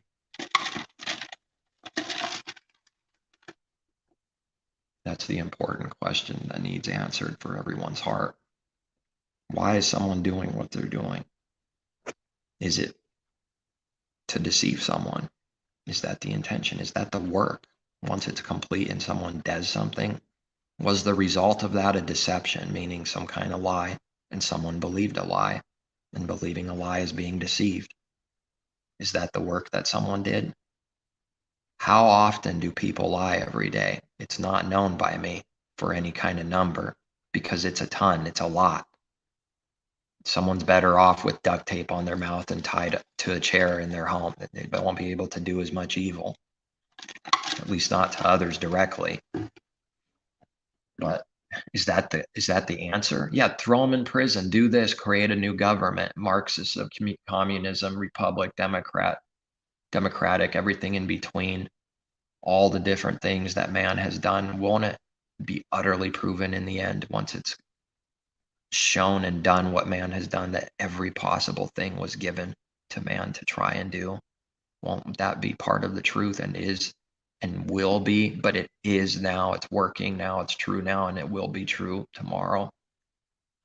That part of the understanding is that man was given 6 days, 6,000 years to do good, to do righteousness of himself. Go ahead, see if you can do it. This is the age of rebellion. You can rebel all you want, but you can't do it without being in death. You can't be doing sin without being in a literal delusion and a literal fool 24/7, every second someone breathes. Is that actually standing? Is that the definition of standing? Are they standing if they're dead men walking?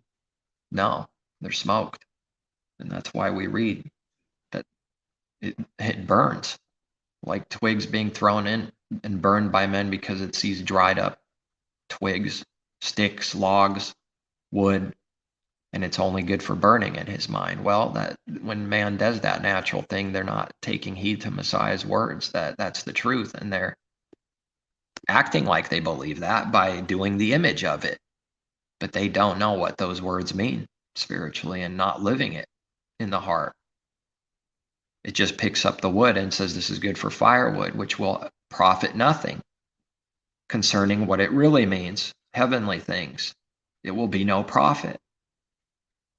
Well, yeah, it also won't be profit. So which one am I talking about? How can someone know? Unless they're given discernment, unless they are truly given to see and have understanding, which one am I talking about? They will have no profit, as Messiah said, the flesh profits nothing. And they will profit nothing. Which one am I talking about? Because they're two different things, literally. They're in separate things, rightly divided. And one of them is simply they won't literally profit or make money off his word and his truth. That can't be done. They definitely won't profit. And the other one, they won't profit. There is no actual true blessings, spiritual blessings. There's no life. Only death and fear and anxiety and faithlessness and worry and doubts and that all of this continually. Death are all those things. It will not profit concerning any kind of good, which is not good. It's bad. And they won't profit off his word. They can count on it. If they want to enter the kingdom, they also better be willing and ready not to make any profit, because they won't. It won't be. Those that do, it's proof that they aren't of the kingdom. They are not in the kingdom. They have not entered, but they make a show for walking towards it in the to the promised land. They sell to the world that they're on the way, and they're not. They just look like it, but it's not entering. As long as it's in rebellion, it's not entering for real. It's not. If someone doesn't know the Father, they have not entered the kingdom. When do we enter? What's the teaching for that? Through belief now is the only time to enter. When someone's dead? What profit or value right now, of which all his word is speaking about, with hope for things to come. But right now, the only reality is on earth right now. And all his word is connected to that truth. What other reality? When does it apply? When else is someone supposed to enter the kingdom? After they're dead? That doesn't even make sense. His word is talking about what? People now, how to have life now, when? Now, from the spiritual dead to have life, to enter. When did the Israelites need to enter? We know they were an example of the rebellion, but as a teaching, when did the examples we have in his word, when are they supposed to trust the Creator, believe in him, only worship him alone as Elohim and no other creator, no other God, no other Elohim? When are they supposed to be believing and entering and seeing his works, seeing his miracles, seeing his signs? When? Wasn't it all in their life? In their life at that time? Time doesn't matter. People are people, and people are no different. The Creator didn't change. People didn't change. The only thing that's different is it was, hundreds, few thousand years ago. Go back some time. That's it. But the truth here is not concerning a literal time on a scale or something or a graph. That's not the meaning. So the time can be used to deceive people. Time itself, literal time, can be used in an evil way, where time itself is not inherently evil by itself, but it sure can be used for evil, and then it becomes unclean, evil, because of how it's being used, because of how it's being worked, and because of the reason for why it's doing what it's doing and the purpose of its work. It becomes unclean and evil. And that corrupts a man. That makes him unclean in reality, not the natural thing all alone that goes in the stomach and comes out, and that's it. That all alone, Messiah says, does not corrupt a man. But the things that come from the heart, all those big words that he said, quite a few. And even then, that's not the end of it all. But what is Messiah going to do? Quote the whole entire word just for that one teaching in that one moment, and every other moment here, quote the word and read the Father's word every time? I mean, That's foolishness. And people do this. They do this kind of work. It's that foolish. To imply that you're doing something and why you're doing it, they put a false accusation, which is claiming the reason why you're doing something, that's why you're doing what you're doing. And if it's false and not so, that's a false accuser that's falsely accusing someone of something they didn't truly do. And if it's true, that means the person did really do it. And then that wouldn't be a false accusation if the heart was right, because it still could be a false accusation. And that surely can't sound right. Surely that can't sound good. But the ways are so many truths and connections that branch out. There's a way to say the very right words and still do evil. Oh, there's a way, all right. It's being done all the time. It is what the religion does. It says a lot of right words because of speaking about his word to people, literally quoting it, saying things that are right words, that those words by themselves are nothing wrong with. It's truth. But do they speak truth? If someone can never see, let's say these words are true. The Father is good. That's it. The Father is good. And let's say and pretend that in this example, that's the truth. It's the truth. There's no doubt. Which it is the truth. But now, for example's sake, to pretend that that's absolutely good. The Father is good. And if someone says those words and they say it to a crowd or to one person or to some people, does it mean that they spoke the truth?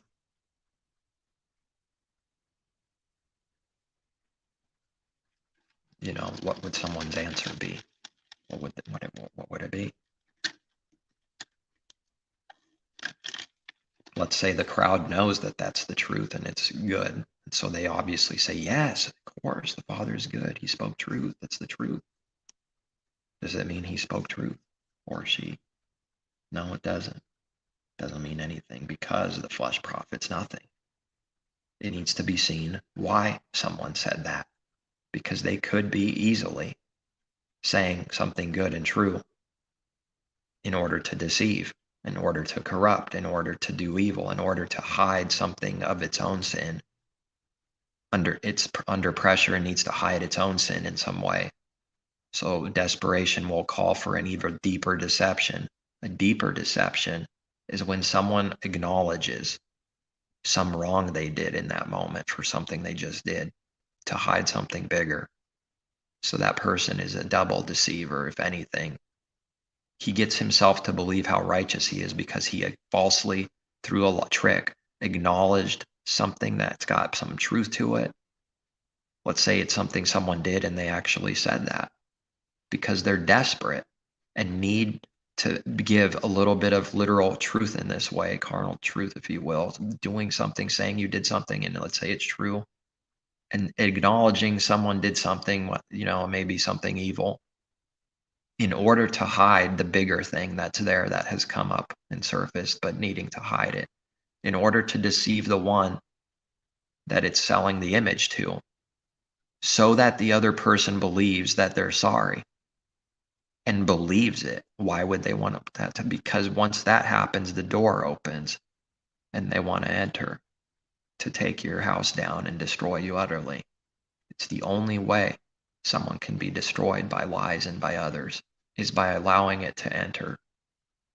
That's exactly what this world is doing, is allowing it to enter all day long. And they do the same work to others. This is called spiritual rape. It's rape. It's forcing itself on you. It wants you to believe the image it's selling for some kind of plot against you to destroy you, because it violently hates you. It shakes inside. It hates you so much. Therefore, in order to deceive someone that has light, the deception has to be even stronger. It has to look even more and masquerade and mold into a believer for an image so that the believer believes that that person's a believer. then they can get that door to open and try to destroy them utterly. That's what all enemies do. That's their work. That's what they do to believers. Anybody that's not of the Father, it's the only thing they can do if they're near around them long enough. They certainly won't be walking away without doing evil from their heart at the least. And this is violently deceptive. It's disgusting. It's evil. It's astonishing. It's hard to believe. It's seemingly impossible for something this corrupt and this deep to be of a deception to exist constantly and not just sometimes. Messiah wasn't kidding and saying, just joking, when he said, don't be deceived. That's a command. You would find it.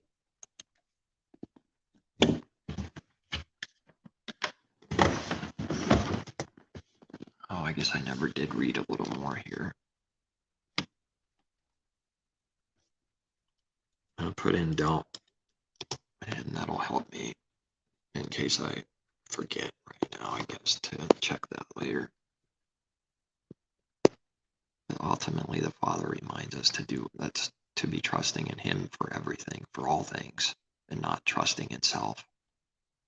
Someone can only do as much as they've been given in truth. A believer can't do more works of faith, do the real works than what they're able to today. That's not an excuse not to do it. It's just true, nevertheless, that they cannot do more than whatever they are given for one day. And up until this day, whatever they've been given, up to this point, they cannot do a work of faith that they don't have yet, but doing the smaller version of it, which is true faith, but it's not where it needs to be. Always contrasting to the perfect thing, the complete thing. It's not where it needs to be. That's what real faith is, finished. That's what, when the Father's word speaks of faith, that's what it really always is and was, is whatever the complete thing is at the end, is what it always was in the beginning, from the beginning. But we're needing to find out daily. How can someone know fully when they're not there yet? No believer knows fully even now, but they know whatever the Father's given them, and that's what they know. They don't know more than that. And if they think they know more, this is foolish. And we read, as the carnal mind always works, if someone thinks highly of themselves, and thinks they know, and through pride, they know nothing yet. They know not anything yet according to what it should be, yet they're liars. So then truth grows and starts small, and condemnation can't be done from the heart ever to anybody, but especially for believers to know that another believer needs the same truth that they need and needed and still need to grow. But no excuses can be made. The enemy is ready to make excuses at any time. Hitler's ready to say, well, yeah, I need time to grow. Twisting the Father's word, twisting what it means, twisting living it. Hitler is not speaking truth. He doesn't see that truth, and he's not living it, and he has no intention to live by it. But he quickly does a wicked mockery and blasphemes the Father's truth and therefore blaspheming him, and quickly says something like that, like, oh yeah, that's what I do. I just need time to grow. Yeah, let me go kill a few people and machine gun them down. And the enemy looks at you in your face. I just need some time to grow. Yeah, nice excuse, Jack. Nice excuse. I know you. I figured you out. Whoever's doing that work is a dead man, and they're going to be more dead next month. They can count on it. And especially if they try to hurt the Father's people. Father doesn't like that so much. It's just a matter of a short time that a strong judgment's coming back on their head. Now, soon, for doing evil and wanting to destroy someone. They just destroyed themselves. Why did you do it? Why? Will you die, O Israel? The Father says. Why will you die? The only way someone can destroy themselves, and the only way we can destroy ourselves, is by doing evil to others. That's it. Just that. No big deal. Next. It's no big deal. That's all. It's the only way someone can destroy themselves, is by doing evil to others. If they don't do any evil to others, they will not destroy themselves. That's a promise. It's the Father's promise and word and truth. Whoever denies themselves, they'll be saving their soul, their life. Whoever is destroying, losing their life, their soul, their life, and destroying, apolumi, however it's pronounced, lose, destroy, perish, could say any one of those words when it's said with the intention of the heart, out of knowledge and for the right reasons and understanding. I could say, whoever, he who loves his soul shall be perishing it, shall be losing it, shall be destroying it. These are all one. Because someone would be able to see how it's one, that saying it a little differently, a different word, doesn't automatically mean it's a different meaning or false or some corrupt thing that someone so quickly accuses it. So that's straining at carnal, gnats. When the meaning is there, there's no contradiction. His word doesn't contradict. It doesn't need to be carnally even what man thinks it needs to be. It doesn't need to be that. And that's not to say his word is perverted. It's to say it's not. But it doesn't even need to be what man thinks perfection should be. It doesn't need to be that, because that's not the truth anyways. That doesn't prove anything anyways. A slightly different word choice, a slightly different translation. Does that mean that no corruption can be done through translation? No, it doesn't. Take another 5 hours to talk about all of that. Doesn't mean that there's no care at all, no value in something, it doesn't mean that. Just throw away your Bible, burn it, throw away his word. No, it doesn't mean that, but that's what it's going to sound like to someone carnal, because the Father's things are worthless to it. So then it thinks it sees worthlessness, and then will say something in spite like that. Well, what then? Are you just should throw my Bible away and burn it then? And it's not speaking out of understanding. It's not speaking out of truth when that kind of thing happens. If it could see the truth, they would never say that. They would be saying, they would see that what you're meaning is actually the very opposite of what they're literally thinking. The very opposite. It's that 180. But it doesn't think that. It doesn't believe that. And then, well, I should just sin all I want, or just throw his word away, throw it and burn it in the fire. And no, it doesn't mean those evil things. It's putting everything in its place, and what's heavenly above the earthly. That's what it's doing. And when contrasting the heavenly and earthly, the earthly thing must be put in its place. When there's no contrast, it could be used for good or evil. It doesn't prove one anything automatically anyway, for yes or no. Someone could use the Bible for evil all day long, or they could use it rightly, however the Father is giving them to use it. If their heart's right, then they can use it for good. And the world does say some words like this. You could use a weapon or for a weapon or something good. Nice masquerade. Those words only stand and are good if someone is living by them and knows what they mean and why they're saying it, and not saying it out of hiding their sins, not speaking out of covering its sins. That's why it says those words, out of not knowing what it actually means and not living them ever. When that's the case, those words are garbage, because that thing got touched. And the thing that's not clean or unclean by itself, but depending on how it's used. If something's not a sin by itself, or it's like neutral, it's not this or that, it's just what it is. When unclean hands touch it, the thing they touch becomes unclean. But this would have to be seen. Otherwise, if that's not seen, it can sound like me or someone else or anyone that's been given and knows the truth. And that doesn't mean it's fully known by saying that. And nevertheless, it's true, that knows the truth. Can say something and it'll sound real messed up and wrong and bad because they didn't see through what that means and why it was said, and that separate meaning for intention. It can sound like it's like a throw away this or that. It sounds like, some kind of evil, and it's not. It does look like it. Messiah looked like it all the time because that's the only way. Doing good in an evil world looks evil to the evil world. Always. There's never a time it doesn't look evil.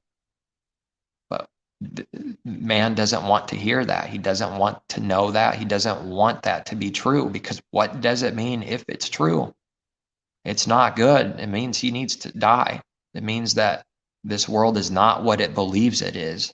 It means that it's deceived heavily itself right now. It means all those things if the truth is true. Therefore, it doesn't want the truth to be true. It's against it. How does someone make themselves look like they love truth? By seeking it. Which one are they doing? Seeking it or seeking it? How does someone know which one is which and what each one means? And how does someone know what each one means? Are they seeking truth or are they seeking truth? And then when that's seen and known, how do they know which one is which? Because there's two things here. Are they seeking it or are they seeking it? First, each thing has to be seen and known for what they are. But now, if I say are they seeking it? Okay, that's number one. Now this other one, are they seeking it? That's number two. And I say one of them is good and one is evil. Which one is good and which one's evil, let alone what is each thing and what does it mean and which one it is? Which one is it? What is seeking truth? What does it mean to an unbeliever's heart? It's to look like. It's just to do whatever it looks like. So you make an image of the beast. You do something that makes it look like you are seeking truth. Well, how about Blue Letter Bible? Someone could accuse me for that. Yes, they can. Yes, they can just easily make it look like I'm making it look like I'm seeking truth. It's why I'm doing it. That's what the accusation would be from an enemy. The only reason I'm doing this right now is to make it look like I'm seeking truth, to deceive everyone. That would be that's speaking out of the evil it knows. In that's all that man does, and that's all he does and understands, but doesn't even understand it. But it's speaking from what it is. The only thing it does and knows, the only thing it can know is what it does. So that accusation goes out and says, you got this pulled up. Someone points the finger because I'm saying every truth that's given, the enemy can stop. Then the enemy can just stop and say at any point, you're doing it. You're guilty anytime. And it will look like he could do that every time. Yes, it will. And he can do that whenever he wants. Because if I'm speaking truth, an enemy will be able to accuse me of some kind of evil that comes up in their mind that they themselves do and will do tomorrow and continue to do it. So they just can't see that they're full-blown hypocrites when it condemns someone and falsely accuses and doesn't judge right. Nevertheless, that's what someone can do every single time. Because once the people hear words, it sounds like something to them, and then they think, what does that sound like and look like? And they think something up. So now if we say, are they seeking truth or are they seeking truth?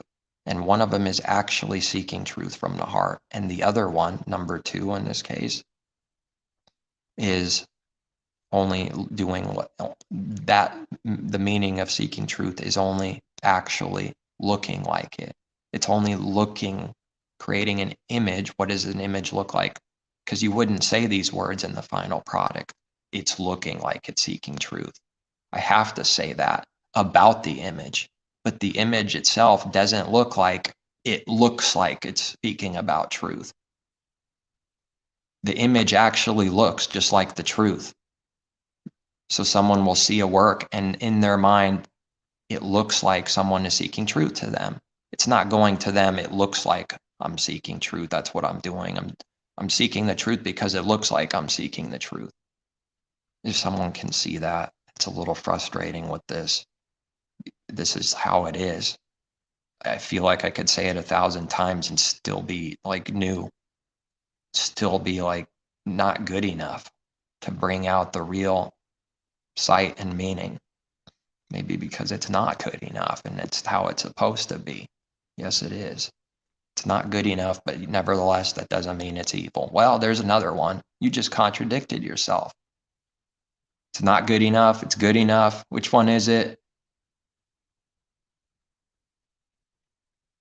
If something's true, an enemy can accuse it. And I mean, anyone can talk anytime, but that's not what I'm meaning by saying an enemy can do that anytime.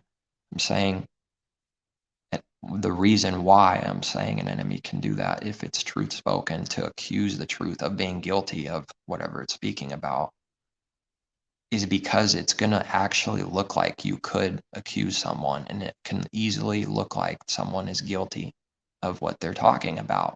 Therefore, hypocrites. Therefore, contradiction. Therefore, someone throws them down in their mind. If you can get someone to look like a fool, contradict, not answer questions, prove they're lying, that throws that what they're saying, it throws them down. It people are already working off of this. They're already doing this. They don't have to think about it and sit there and think. They don't have to do that. It's just already doing this. Someone can point the finger and expose someone's image, and if everyone else believes it, they think they got them. And in this world, that person will go down. His image will go down. He'll start crumbling, losing profit, losing this, losing that. People believe he's something, and now he's afraid of it, what everyone believes about him, because he only worships his image, himself. That's all he cares about, is what people believe of him. Messiah did not care about what anyone thought of him. He was, and I say those words, why? Out of he lived it and seeing what that means to live it. The best that I can see today for what it means. Saying that because he lived it. That's why I'm saying that. The enemy says the same words to just make it look like that. That's not real. It's foolishness. It's stupid. It's evil. It's immature. It's insecure. It's everything that's evil. The enemy's heart and intention only does something, contrast to the good thing now, just to make it look like that's what's happening. That's it. It doesn't get any deeper. It doesn't get any deeper. It's talking about an actual delusion. It's an illusion, maybe more so. It's both. It's not real. It's talking about something that's not truly real. It's just a thin made up cover. And that cover is selling something very wise and great and mighty. But what is Adam and Eve truly, when the fig cover that isn't real, that's made by their own hands and just cover themselves up? If that cover slips off, who and what are they? Does who and what they are change because they have cover over their body now? Clothes, the cover, hiding, covering self-righteous, forgiving itself, determining what forgives itself, determining when it can forgive itself, and it believes it can forgive itself. That is to cover self, and it covers others. What does it look like when someone covers them? It looks like love. They just did wickedness. They just hope that person is destroyed and did works of evil, works of darkness and destruction towards their neighbor. Does it look like it? No, not to this world, not for an image. When someone covers another person's sin, is that good? Yes and no, no and yes. There's the good, and that's no, and there's the evil. Or there's the evil, and that's no, it's no good, and there's the good, and that's yes. Rightly divided. It's not automatically, it needs to be discerned which one it is. If a believer does the works of covering, forgiving another believer, they helped cover them. Now picture doing that naturally, or we could picture that naturally. You grab a blanket and you cover another believer. Or they do that to you. Doesn't matter. Both ways. That's as it should be, actually, and not just one way. Now, Eve covers herself, and now she goes and covers someone with fig leaves. Who can see the difference between good and evil? That's the question the Father's asking. Not my original question. I would have never come up with that question from the heart, not about saying the words and asking the literal question. Not about that. And let's say I did ask that 20 years ago. Let's just say I did say that, which I didn't, that I know of. But speaking of the truth now, but let's say I did say those words, then I could say I did it. But I didn't, because I never did what that meant from the heart. Never. Never did that valuable, good thing that it always meant. Just said the words, that's it. You just put a cover on someone, that's to cover their sins, that's to hide their sins. Who can see the difference in real life, in the world out there, with people doing works towards each other? Who can see when a believer covers someone? And that's works of forgiveness and true love versus a masquerader in and of the world that puts a cover over someone. It looks the same. That's what the knowledge of the tree of good and evil is. It's one tree that looks the same. There is no difference in the heart of Adam and in the heart of Eve between good and evil. It cannot discern the difference between the two. For real, it can't do it. No one could. I can't, couldn't, can't tomorrow if it's not given. It just takes everything away and you'll be a nothing instantly. That's what it would be if he did that. And in fact, he does that to some degree for believers to show them that truth and power so that we believe that everything is coming from him, because it's too easy to believe it's coming from us. Yes, even to humble a believer further, drop them a little bit, show them what you really are. He's doing from his perspective, if you will. The Father saying, I will show you what you are by dropping you a little. So you need to see, you need to not be confused and prideful. See, I was doing this all the time. You just thought you were. Someone thinks that's stupid. That's exactly what people do. That's what believers will do and go through. It's not stupid. It literally does this in its heart. It thinks it's its own through pride, or it's mixed because we're on the way and it needs to be purged out, cleansed, destroyed. So it's mixed. It's the truth. That sounds like a sinner, doesn't it? Continually, a believer always does what mixed works until they're perfected. Yes, because if it's a new thing, a bigger thing, something bigger to see about any given commandment to keep, without knowledge, it was never being done, no matter what someone thinks. They were never keeping it. Therefore, they're sinning concerning that thing. So if a believer sees another believer sinning, but the other can't see, but they need to see and will see because it will be given, that's to forgive them, knowing we're not better, knowing it's the same exact truth for self. That's to bear them.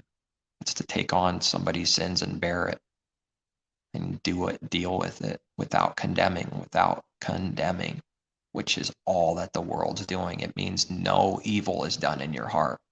Condemnation is wicked.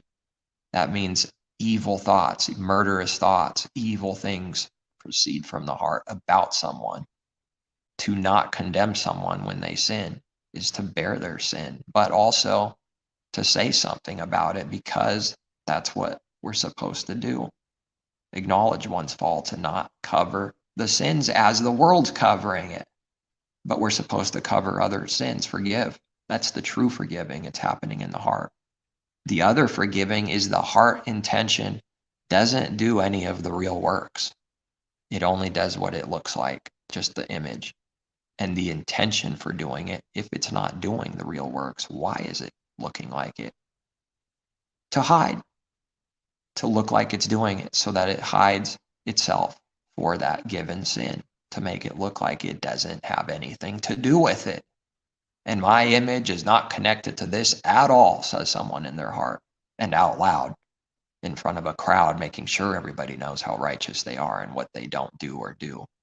Have I been guilty of doing that in my heart? Or even saying something, blurting it out just to make sure someone knows what I did or didn't do? Yeah, I've done it. Everyone has. Now, what must be the truth for believers? To overcome it, to stop doing that bit by bit.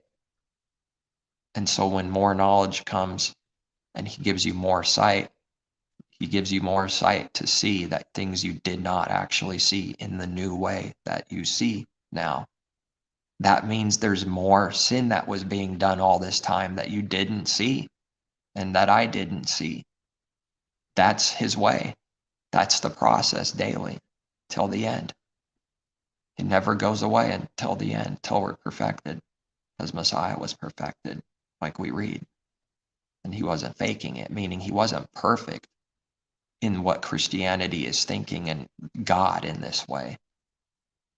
Born, as they say he was born, but he already knew everything at the age of 2. He learned through suffering, and the Father is his Elohim just as much as anybody else.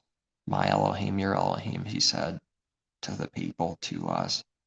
His word, truth.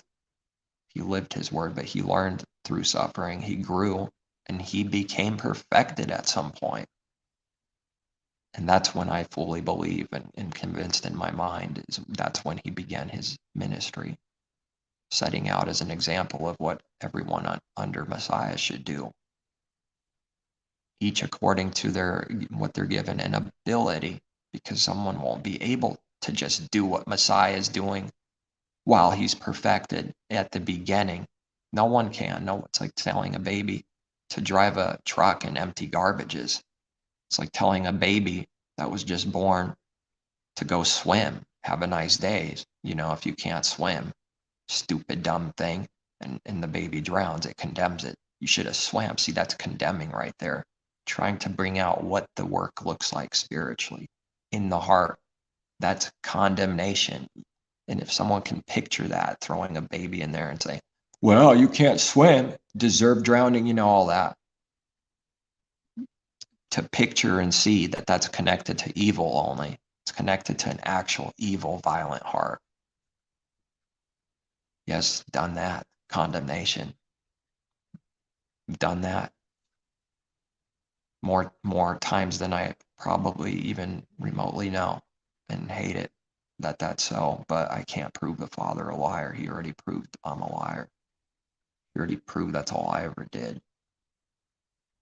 And still continual growth, exposing, catching us doing something that's not good, not right, and needing to repent, needing that old thing to be cut off, and then new growth can come in to replace that old. And the old needs to die and the new replaces it. That's what it always, speaking of what truth is, that's what it always was. It's what it always has needed to be and should be and is and will be. But without being a rotten, miserable sinner first, there is no growing, there is no learning, there is no seeing who the Father is at all in everything. That can't even exist if this isn't so. So all evil, even on a grand scale, is being worked out for a good purpose that no one believes.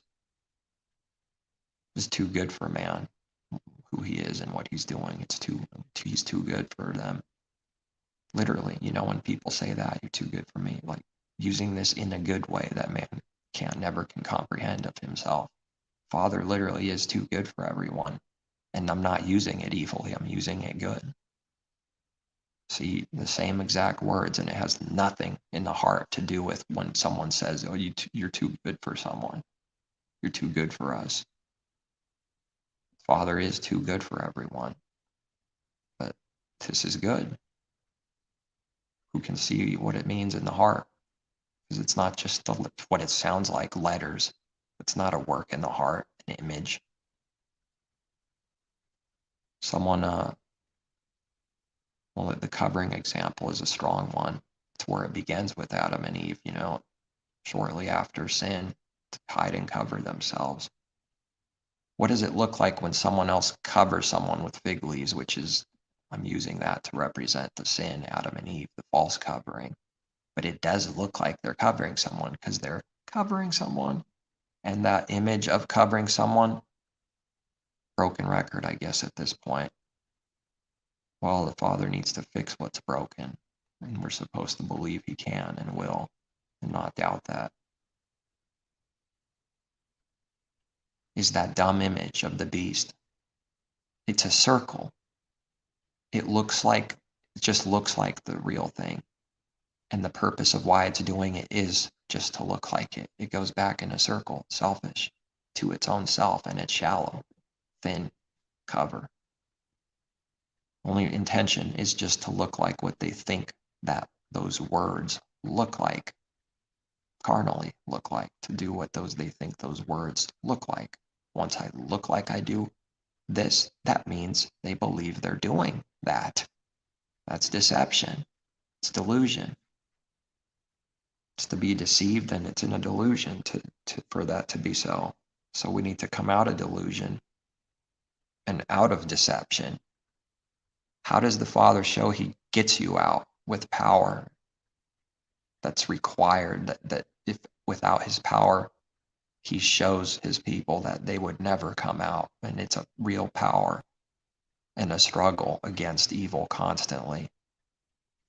That's how he shows his power, is by contrasting it to something else that's given power, so that he can show how much power he has by contrasting that other very powerful thing that would just and does swallow up everyone, and no one can touch it, who can war with the beast.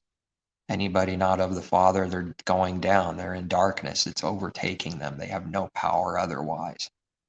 But if someone's doing works of light, works of the Father, that's power. That's a real power that the whole entire world does not believe in, because it's not that itself, and it's not seeing it anywhere.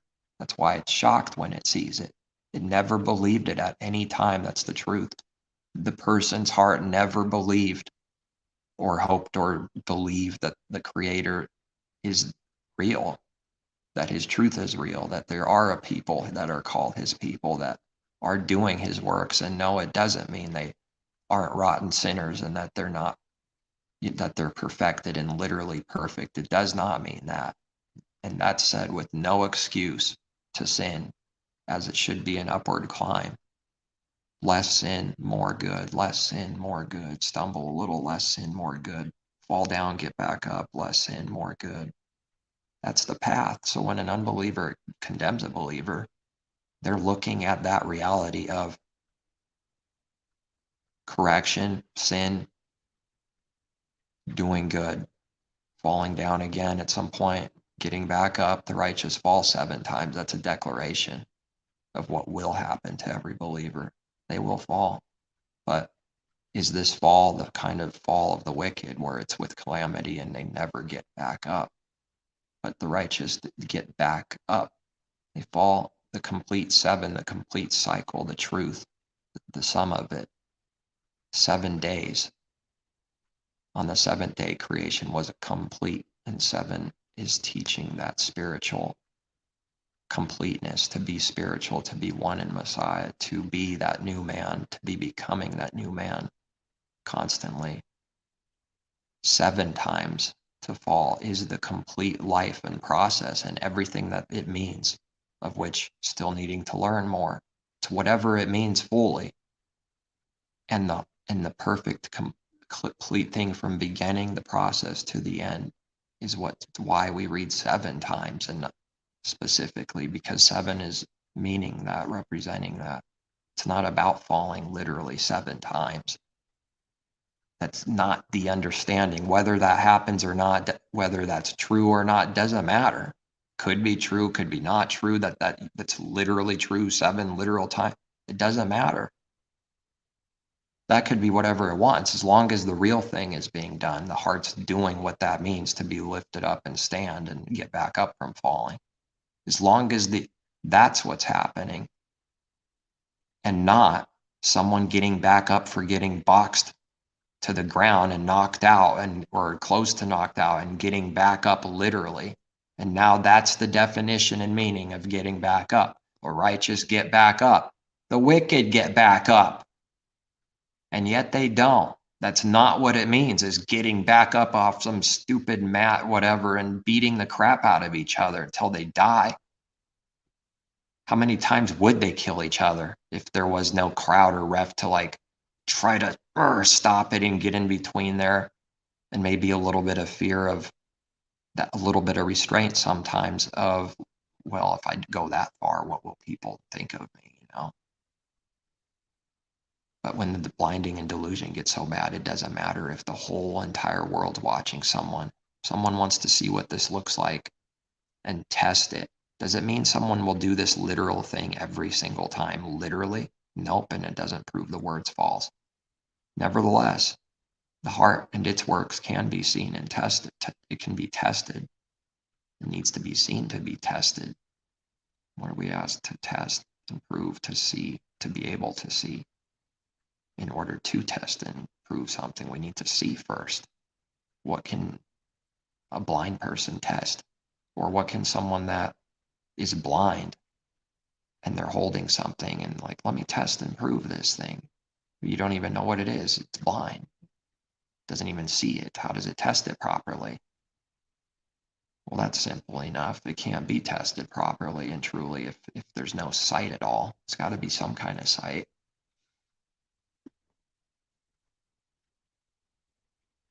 So then that's not the meaning. It's getting back up from getting knocked down. It's neither here nor there, the earthly thing.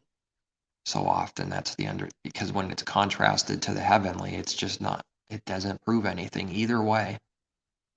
It doesn't mean it's trash, doesn't mean someone should fall on the ground and stay down.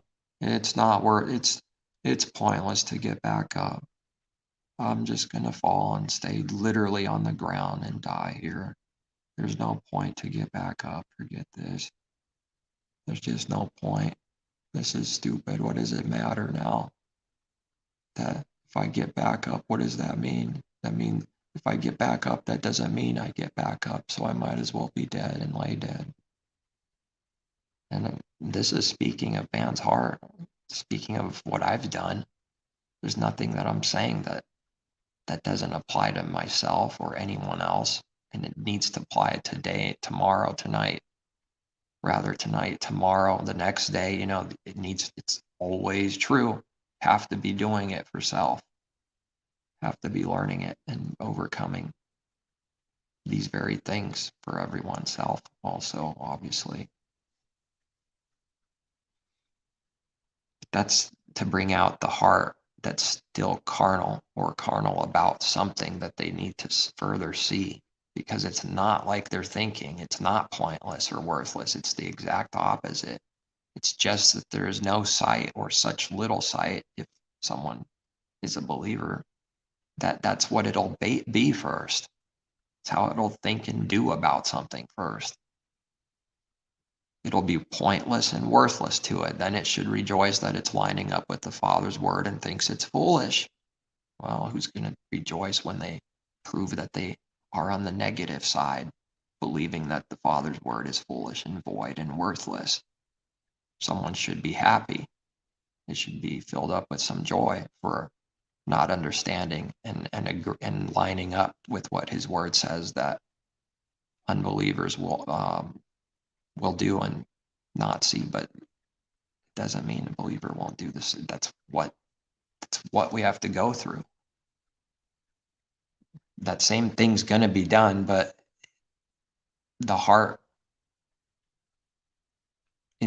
intentions, the Father's his own self, his Spirit protects believers, and the Spirit is always willing, if indeed his Spirit is in someone, if indeed someone does believe. It's not an excuse, it's just that they're covered. Look past it. Forgive the sin. Tell them out of love or correct, and don't watch someone destroy themselves, because that would be hate, that would be murder. Love is to correct and say, this is what you did, this is what you're doing, why are you doing it, to let them know. so that they can see it and be corrected and have life and receive life for repenting and doing what's right, or be destroyed for never repenting and going in deeper darkness and delusion and deception. And then the sheep are scattered and they keep on getting scattered and they die because the false prophet is no shepherd at all. It's a hireling. It's hired for pay. It's there to just rape people and gain off of them carnally. Messiah taught so. The hireling does not care for the sheep. It doesn't have any love inside at all. What does it need to do in order to look like it has love so that it's not spotted as having none? It needs to strongly look like what it thinks love is and create the image of love, which is easier than falling on the ground to do. It's easier than just falling on the ground to deceive and lie and cheat, steal, and do evil. So that's what the enemy must do. If they're not of the Father, they must look like what they think it means and looks like, or it must look like what they think it means. So if I look like it, I did it. If it sounds like it, I did it. Therefore, it must be so. That's the world's wisdom. It's foolishness. And we have to seek why, to see why it's foolish. Those reasons and knowledge has to be given, or else someone's just spitting out words that they don't know and aren't doing, aren't following.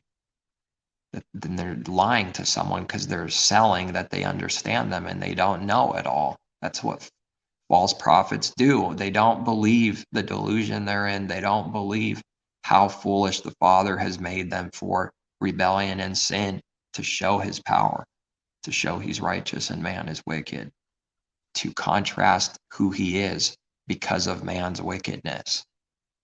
Who can say otherwise? Shake the fist in the air. Oh, I hate this. That's what's going to happen, because every believer is going to wrestle with the Creator because of his truth. Be in turmoil at times, or distress, as Messiah was distressed and acquainted with grief. Must be a rotten, wicked sinner, Messiah, because he's acquainted with grief. Nobody wants to hear that, so they never talk about it. See if that isn't so also. Never going to hear anything about that. And if they do say something about it, they're twisting it and bring it to the table, and we'll show how it's being twisted and exactly and why, if we can see it specifically, and explain and show how it's being twisted and how they don't actually believe the words they're saying, because all those things could be tested. The works prove it. So if we see works that are contrary to what someone's selling and saying, it doesn't matter what they say. Here's the works. Time to prove it. Show it. This is what I see. It's not evil to speak out what we see. To speak out what we don't see is evil. Or rather, to see something and say nothing is evil. That's suppressing truth. It's hiding it. It's being a deceiver right there.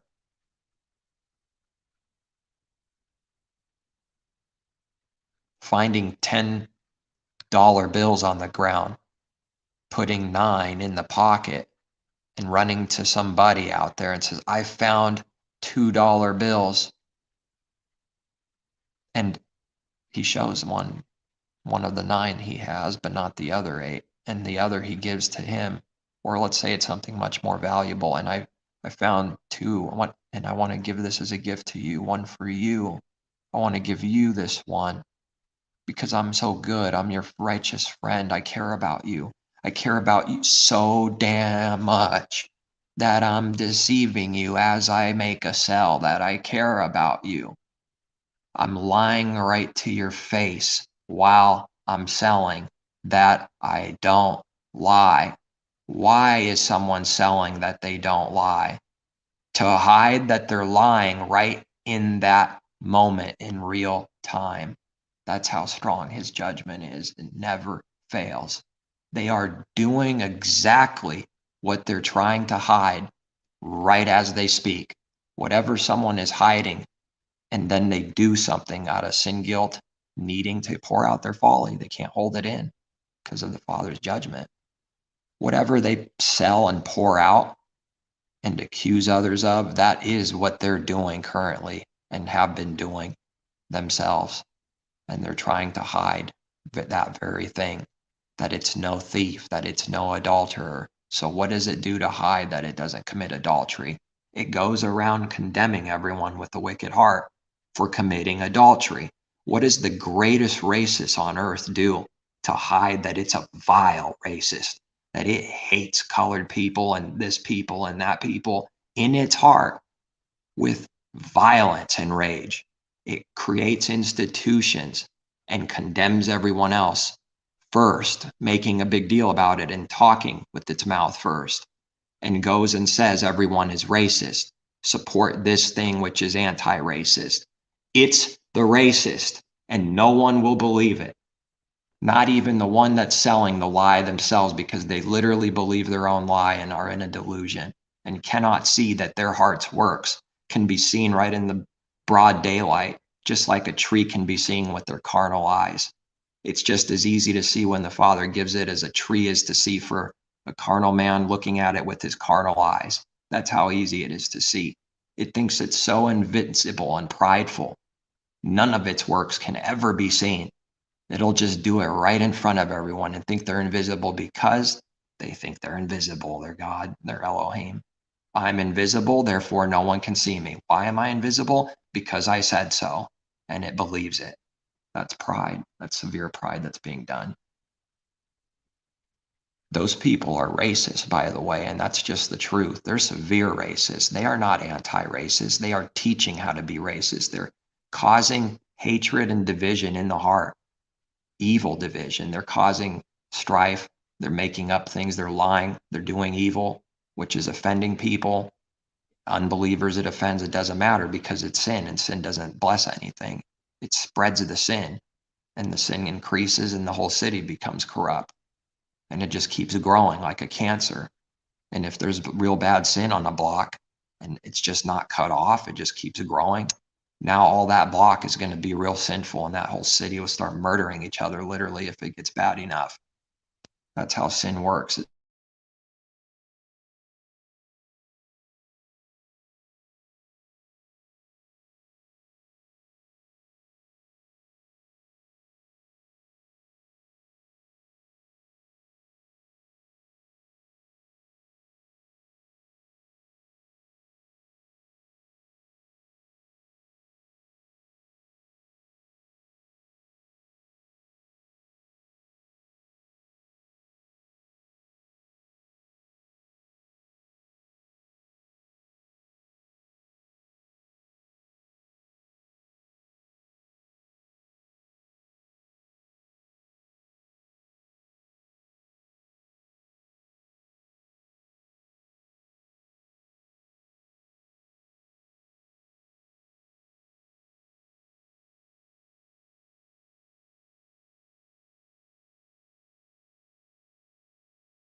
Well, I forgot. That was my fault. Battery died on me and wait for a restart, and well, yeah, I probably needed to get cut off for the most part, or at least get told, hey, maybe that's enough. Started getting a little hot at the end.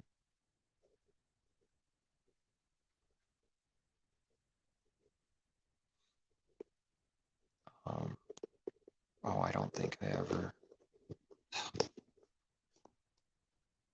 sidetracked it to a different branch. Never read the few verses that I, believed I would read. Think I would read. Everything has to be done through his will. Then someone can say they will do something. If their heart does that, then the Father can bless that and then remind you and do that more often. But someone not doing that, trusting in self, then he'll make sure that we forget, so that we lie and break his word, break our own word, and we're proven liars. Rebellion doesn't work.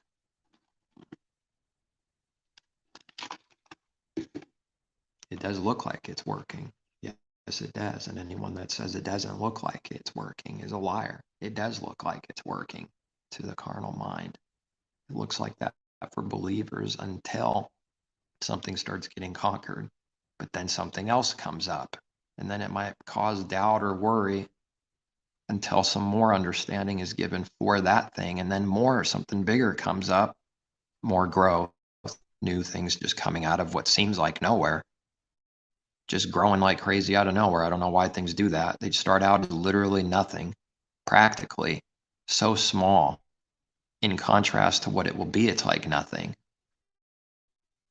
And then it becomes what it becomes. That's pretty amazing.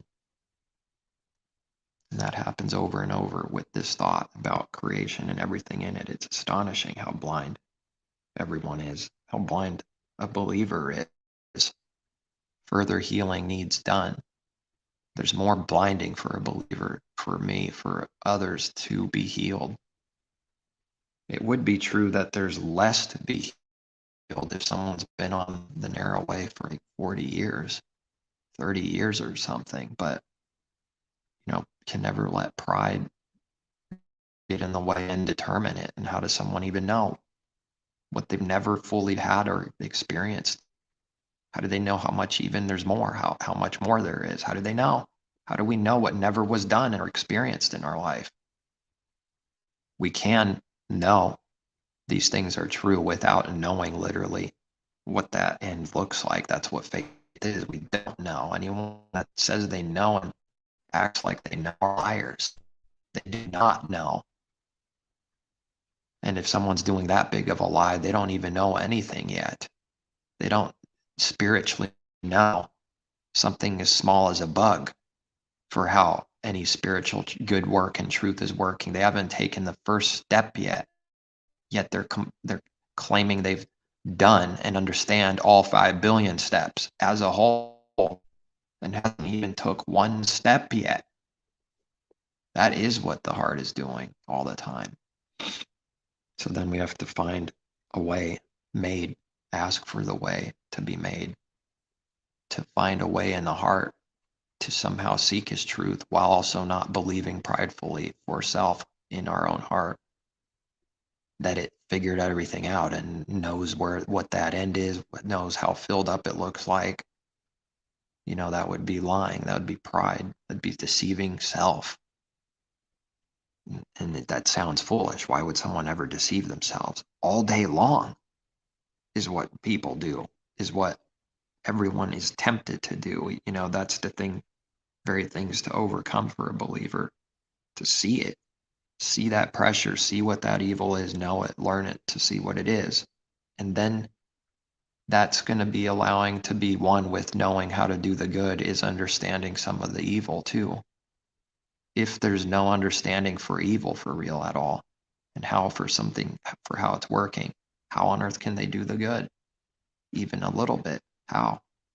if someone can do a little bit of good of the Father's works, they understand a little bit of evil if they're doing the good. And if they're understanding a little bit of evil, they are able to overcome a little bit, or rather do a little bit of good.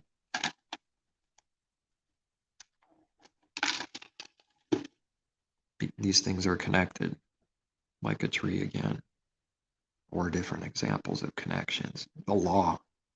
Love is at the top. The Father is love. He's above all things. But then this branches down, commandments, and then those branches branch down, and it's a pyramid scheme, the Father. He's a pyramid scheme. Sorry, bad news, rotten crap. Oh well. Father's a pyramid scheme because it looks like it. But the good news is that's a lie. The good news is the pyramid scheme that's evil, that man thinks about and sees and speaks about. That is the copy of the true. That is the image of the true, pretending to be. It's copying that truth, that his things are a pyramid scheme. How come we can't say that out of good, stupid devil? How come we can't say those same words and see it out of good? We're not allowed to do that, huh? Only eat from the knowledge of the tree of good and evil. Only eat my tree, my things, this lust over here, this wickedness. You're not allowed to do any good, and you don't want to.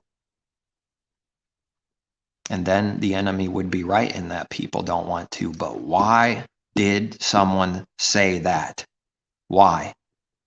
Whether it's true or not for the person now doesn't matter. If it's a believer not doing that, then that's a false accusation. But aside whether someone's actually doing what the enemy accuses, why did someone say, you know, you like that, or you want that, you are that? Why? Can they do evil in their heart and not be a hypocrite? As the Father is my witness, I do not see a way as possible, not even an exception, for how someone can do evil. Not even one exception I've not seen. Not seen it. If someone's doing an evil in their heart, small or great, doesn't matter. If it's evil, they are a hypocrite right that moment. For real. Not just some kind of technicality. Not just for doctrine, for words only. They really are. They are guilty of what those words mean in the heart, and are doing the spiritual wickedness for those words. And can't see, won't acknowledge it. So then they want death. Okay, want death. That's it. Enemies, you want death. All right. Keep doing evil then. That's not a command to keep doing evil, but as an understanding, if you want death, keep doing evil then. All right then. Just know that that's the only way, and that's the path. That's what you'll receive and continue to receive, and it'll get worse while you need to think it's getting better. It's getting worse. And then you're going to have to be in more of a delusion. Then you're going to have to believe next year that it's getting even better than that previous year, and it's getting worse. The darkness is increasing. The faithlessness is increasing. It's going negative more. It can do that. Yes, it can. So that's what someone should fear, is that Father's judgments for sin. It can go bad. It could go very negative bad. Someone thinks they're at the bottom. We shouldn't test him to see how deep that bottom is, because here you go. It goes deeper. And who wants to test the bottom of a bottomless pit? That sounds like a horror show. Sounds like a nightmare in hell. On some kind of street. Elm Street. Sesame seeds. Sowing seeds to the kids. Planting seeds. You know, wickedness as usual. Brainwashing. Tricks. Spiritual wickedness in high places through images that actually teach wickedness while it looks like it's teaching good. Oh yeah, it's that bad with the enemy and all things evil. A crafty deceiver. If there's a beast out there, the enemy is the craftiest of them all concerning evil. Is this craftiness good? Like, ooh, I'm a workman, like a woodworking. I'm a craftsman. I'm crafty. No, this is all evil for crafty, because the Father says in his word. Concerning good, they don't have any wisdom. Concerning evil, they are wise to do evil. The enemy can look these words up and Google them. They'll find it. I don't know where it's at exactly, what verse and chapter and book. But if they Google, they are wise to do evil. But good, they're fools. They have no wisdom concerning good. That's the contrast. That's what it means to not have wisdom. It's not contrasting evil against evil. It's always contrasting the truth. And in compared to the only good and truth, it's void, it's empty, and it really is a darkness. It's not just a technicality, it is darkness, it's real. It's the lack of the Father that is darkness. Gehenna fire is the lack of the Father. Hellfire is the lack of the Father. Someone's destruction now in darkness in Egypt. The system and what this world is, the God of this world, the dog of this world, reversed into dog, a beast in the heart, the important understanding.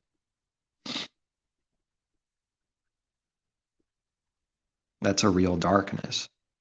And why is it dark? Not because of what man accuses the Father of being a murderous monster and not a righteous judge, but a murderer and a terrorist and a torturer forever. Because what? Because something looks like something in his literal word. Not even testing it, not even testing to see if there's something going on with those literal words even, with which they don't do. And if they did, they would find that the literal word does not teach that. But nevertheless, the letter kills. So then the letter alone, with man's understanding of the letter, that's what kills, is the lack of any understanding from above. It's what man thinks his word means, the letter, and therefore the letters act as killing. It's for death. The Bible is for death. Better to not even claim to believe at all than to believe and to be in that religion and a hypocrite the rest of someone's life and never believe. Better to be an atheist, so-called, and be in that religion, and that teaching is in his word. Better someone never believe. Better that they were cast into the sea with a millstone around their neck. And if someone doesn't think that's real, that's real. It would be better, because that would be a quick calamity and a quick destruction. Be more merciful than some of the things that people get because of the severe deception and evil and hypocrisy that it does to others. It would be better if it just drowned it real quick with a millstone. Man, that must sound evil. That must sound wicked. It must sound like believers want everyone to die. We do. It's the only way that anyone can live. And yet the die they speak of is not the die that we speak of. They mean it for evil. We're meaning it for good. That death is the answer to self, denial of self. When they say that accusation, they mean it for evil. That's condemnation. It's a false accusation. If someone can know the truth and know that's not what they want and not what they're doing from their heart, and the Father commends them, that's an evil, condemning heart right there, and it falsely accused, blindly judged, has no clue what it's talking about. It wants people to be dead, and its works prove it today and tomorrow and the next day. It can't just say whatever it wants. Those words mean something, and what those words mean can be proven for whether someone's doing that with the intention of their heart or not. It can be seen. They can't just say whatever they want. They just think they can. Father lets them think they can. That's a delusion. To experience and know of the wide gateway, to see his wrath, to see what judgment is, to see his righteousness. How does he show his righteousness? Punishing sin.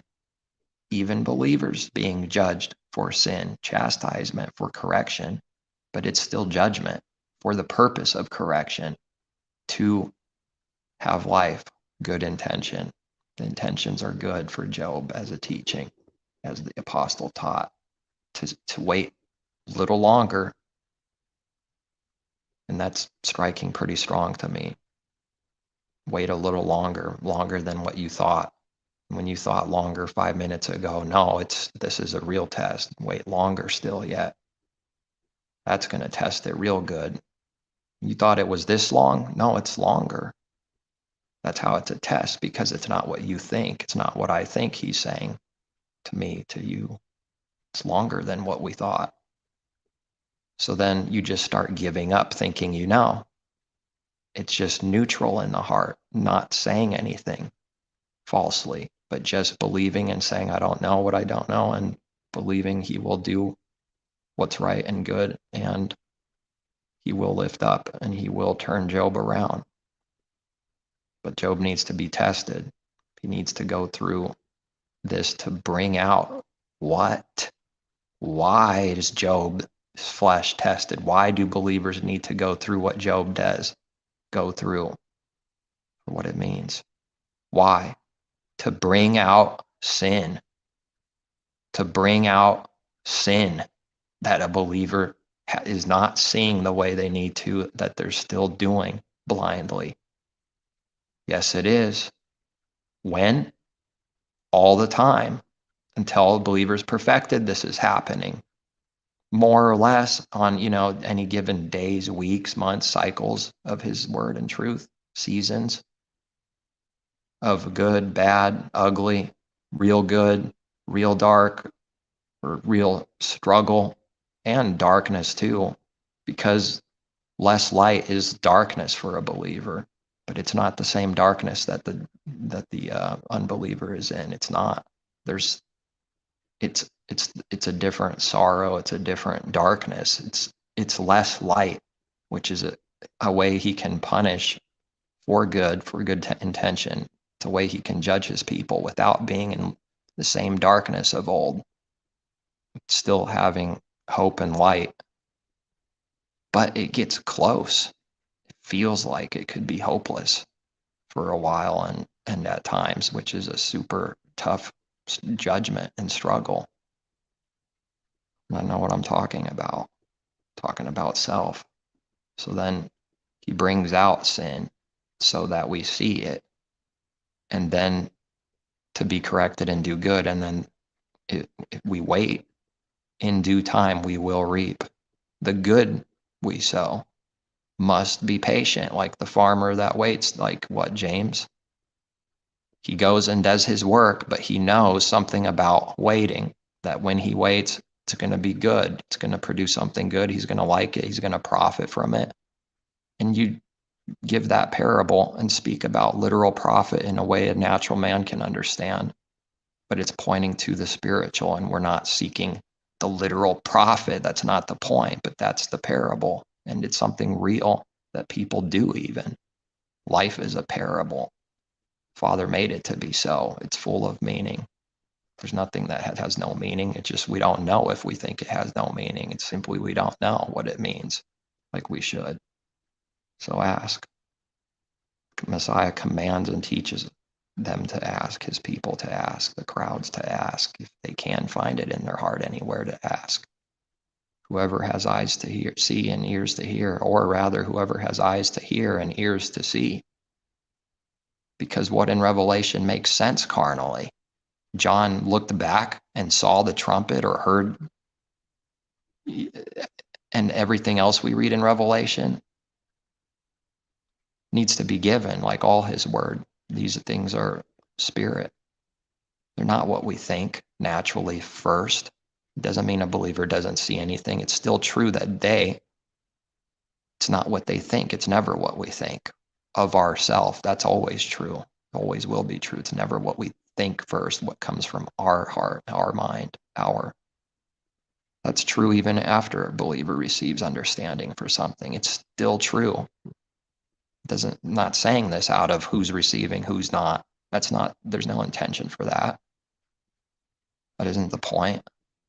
And plus that would be worthless, and that wouldn't be good to only say those words out of that intention, determining who's getting what, who's this, who's that. I'm God. I'm just going around judging and condemning everyone, determining who gets what and how much and who doesn't have. Nevertheless, we could see those that are not receiving.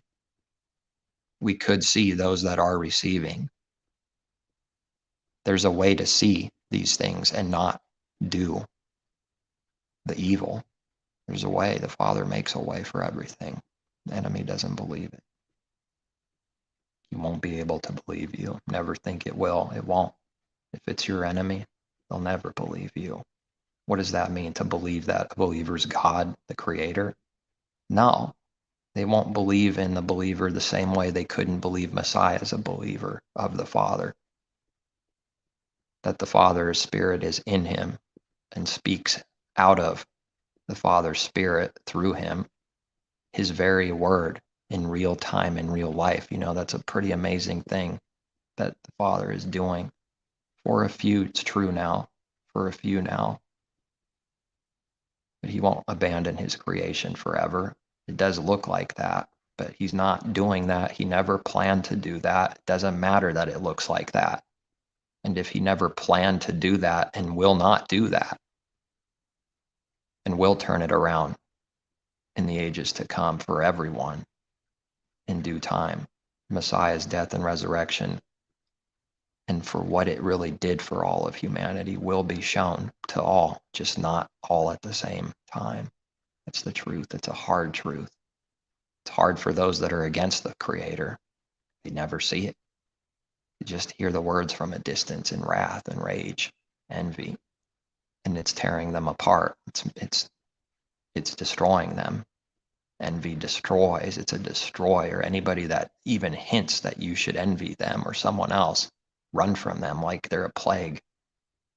And maybe not so without giving some words of truth. That's up to someone at the proper time, discerning whether they should say something or not, or do something or not. How would I know exactly what someone needs to do for someone else in someone else's life during that 5 minutes, and what literal thing they should do? It's not for us to carnally command like the enemies all do, like the devil loves doing, lustfully loves it, loves evil. That's how love is used, loves evil. Takes pride in its evil and sin.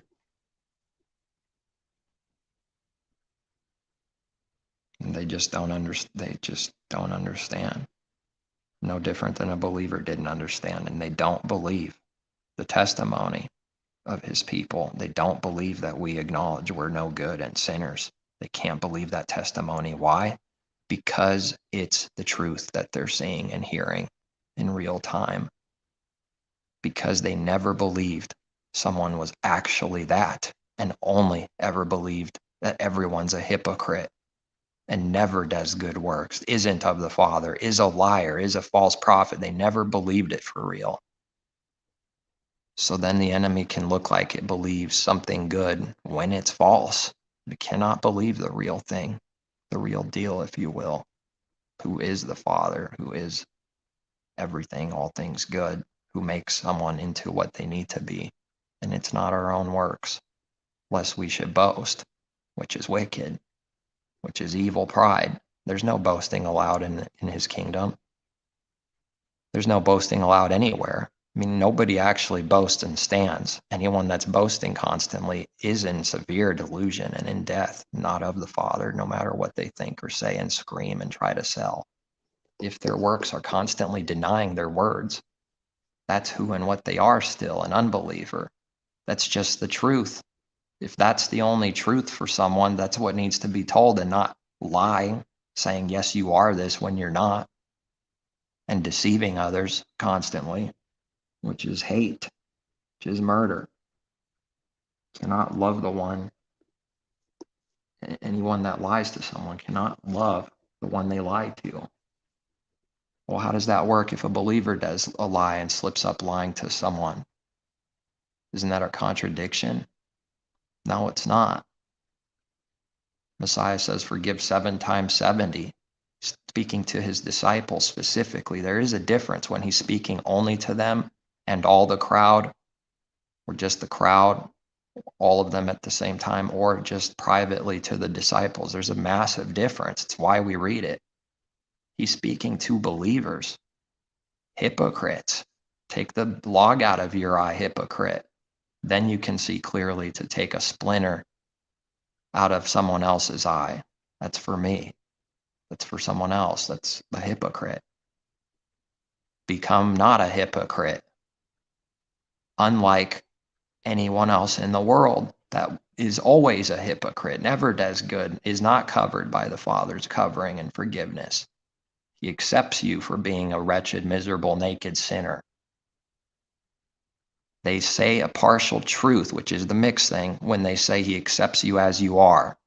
They don't mean what that really means, that I see and have been given and others that have been given. They mean that in sin, to continue in sin and do evil from the heart continually. It does not mean what it means when it comes out of the false prophet's mouth. Those are the words. Yes, he does accept someone. It's not evil or bad to just acknowledge what Adam and Eve is: wretched, naked, miserable, poor, blind sinners. Then he'll cover them. And I know that's simplifying it and very quickly, but that is the truth. Is it a problem to continue in sin? Yeah, it is. There's no justifier. That doesn't mean grace is a license to sin because this good thing over here is true. Now this over here must be wicked and false and contradicting. Someone can't see how both things are true. They need to seek it. There's an answer. Contrary to what everyone in the world really believes in their heart, there's an answer. And if someone's heart never believes it could be answered, how will they ever receive it? That's not faith. Faith is real. It means it receives real things, but it's a constant walk of faith, meaning there's all kinds of things we don't know. But then it's given, but then we don't know. Then it's given again. Then we don't know. Then it's given again if we believe and ask and believe he can give. And that is teaching myself every day, needing more faith than what I have, whatever is now. I see it needs to be better. And depending on what season and time, badly needs to be better at times. Without a doubt in my mind. And these are the things that someone should ask for. Knowing that we're no good and just acknowledging whatever the sin is, whatever the lacking is, then it can be given. That's what's pleasing in his sight, speaking the truth, even if it's an acknowledging a sin. It won't be healed, someone, if they never acknowledge it. That's not pleasing to him. That's lying, that's deceiving, that's pride, that's murder, it's hate against all humanity and against the Creator. Against the Creator and all humanity. Against Messiah, ashamed of him, ashamed of good, true good, ashamed of it. That's why we read, I'm not ashamed of the gospel, because everyone is really ashamed of the true good. They are. It happens in real life, ashamed of doing whatever is right in that moment. That has to be overcome, or else Messiah will say, I'm ashamed of you. And that's not good. Is that what someone wants? And that is a question to ask self. What does someone really want? What do they really want? They don't want to go deep enough to find out what that answer is. Because all the works are proving that it wants death. So a believer needs to want life. And the only way they can want life is to want to keep his commandments. And keeping his commandments is not how the natural mind would think, once again, carnally only, naturally at best. But the spiritual law, the heavenly things, walking by the Spirit is all apart from self's works. And yet they are real works that a believer does and has to do. He's one in his people. It's working as one. It's impossible, and yet it's possible. It's impossible to man. Messiah never boasted about him doing the works. He said so, that the Father does the works in him and not himself. Of himself he can do nothing. They don't like ever reading that either, for a reason. And it doesn't mean someone's never read it in the church world, but it's to bring out the corruption that they're hiding and suppressing truth. They're suppressing that very important truth that of Messiah's own self, he could do nothing.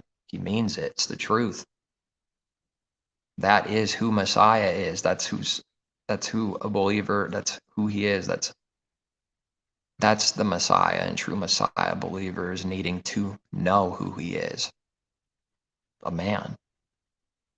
Like he said, I am a man that told you the truth. Do you now seek to kill me because I'm a man who told you the truth? Never called himself Elohim. Shameful. Just how often the Father's truth is on him being one creator alone, no other. Just how often that truth is in his word. And through his word, Messiah, who becomes and became his living word, taught that same truth that's always been in his word. He lived it. When did he say he is the Almighty Creator, Jehovah? I am Elohim, God. When? Where? But yet that's what they say he taught, believed, and said. Yes, they do. They say it flat out. He is the Creator. He's God. Yes, they do. That means they teach. They imply and teach that Messiah taught that he is the Creator, Elohim Almighty. They have to, even if they don't say the words out loud. That's what they're doing with their heart. They have to. There's no way around that. You can't be in some lukewarm middle hiding, not doing either thing. It's one of the two things. Which one? One of them for sure. Good or evil. Which one? There's no lukewarm. Those get vomited out. Where? To the evil. They're one of the two for sure. People hide in the middle because no one from the left could point at them and no one at the right can point at them because I'm not either. I'm in the middle. I'm not left or right. I'm in God land where my wisdom is greater than everyone else's and I'm never wrong and everyone else is wrong, and anybody that points a finger at me, they're wrong because I'm in the middle. I'm not left or right. I'm hiding in the middle. That's lukewarm. It's in between hot and cold.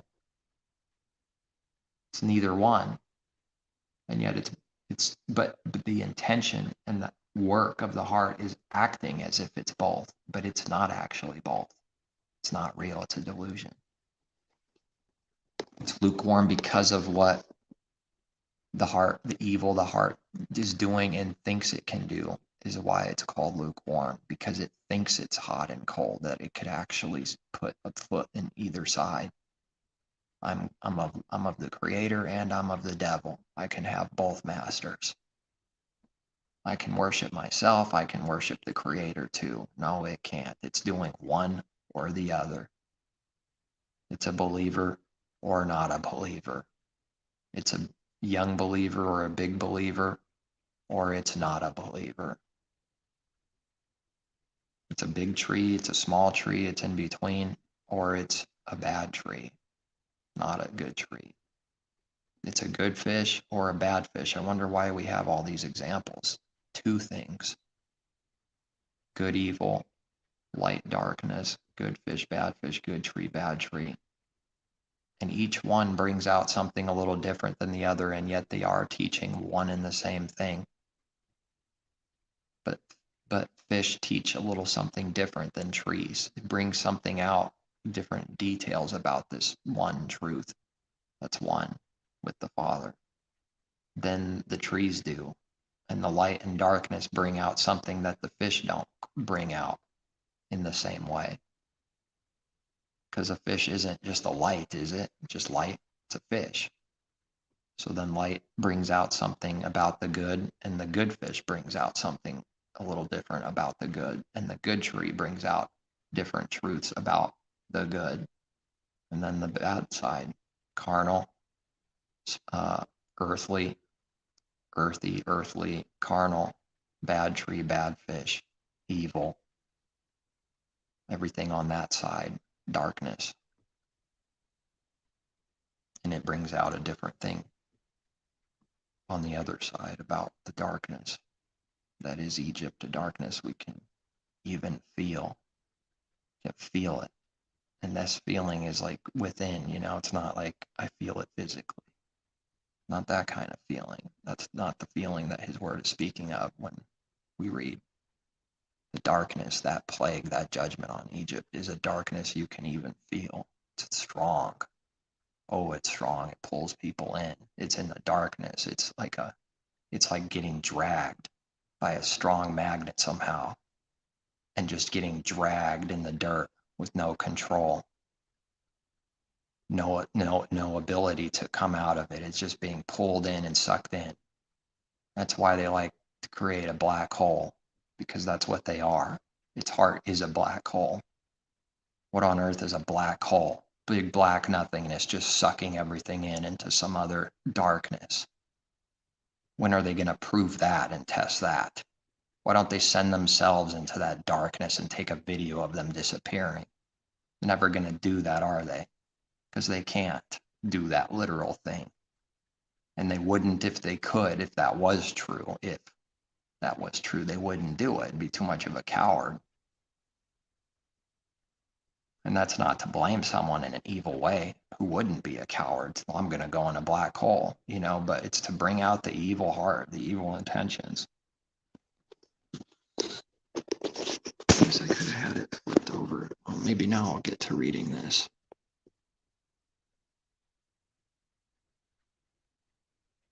So I tell you no.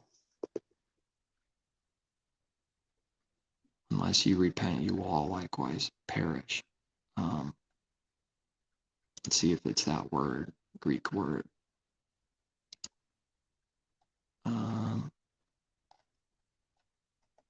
Ye shall perish. 6:22. Yeah. Let's see what it's. Strong's G 622. Apollomy. And this is that word, to destroy. So we could say destroy, put out of the way entire, abolish, to put an end, to ruin, render useless. Something destroyed is useless, isn't it? To kill. What good is something that's dead? To declare that one must be put to death. It's being destroyed. Eternal misery in hell. There's something they added that's just a bunch of lying nonsense Christian doctrine mixed in there and tacked on to the word. It does not mean eternal misery in hell, but in a strange way, this is the condition man's actually in. It's just not what they believe those words mean. They are in age-abiding fire, and it's forever in this life. So long as they don't repent, they're perishing in hell, in Gehenna. To perish, to be lost, ruined, destroyed, to destroy, to lose. Pretty strong. He who saves his soul, and that's the Greek word for soul in these words, or elsewhere, Messiah's words, shall be this word. Strong's G 622. Apollomy.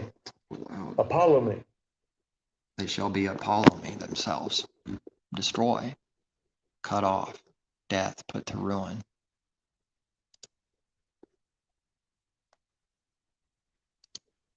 So the Pharisees, the religious people, hypocrites, Jerusalem, they were going around making a judgment about people, things that happen to people, and wickedly, unrighteously judging and condemning, not knowing their place, not knowing what those people did, what they deserve, or anything like that.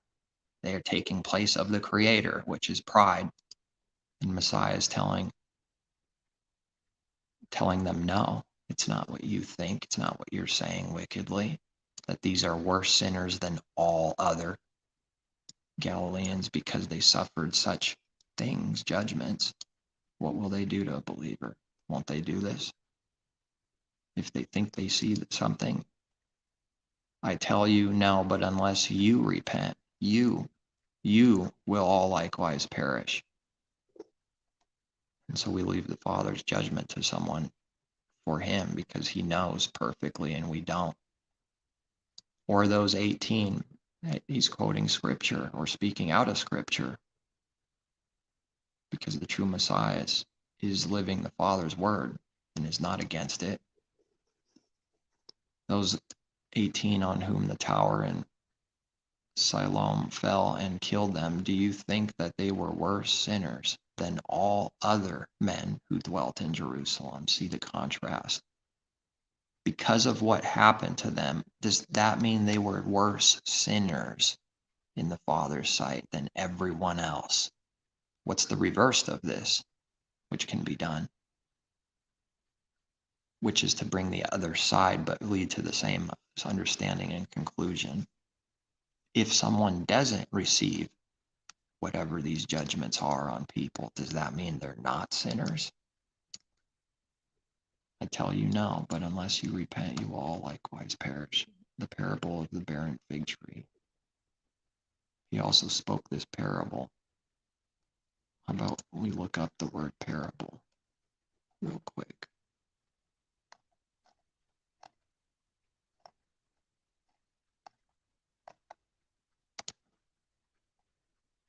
Oops. That's bringing up the actual word where it is.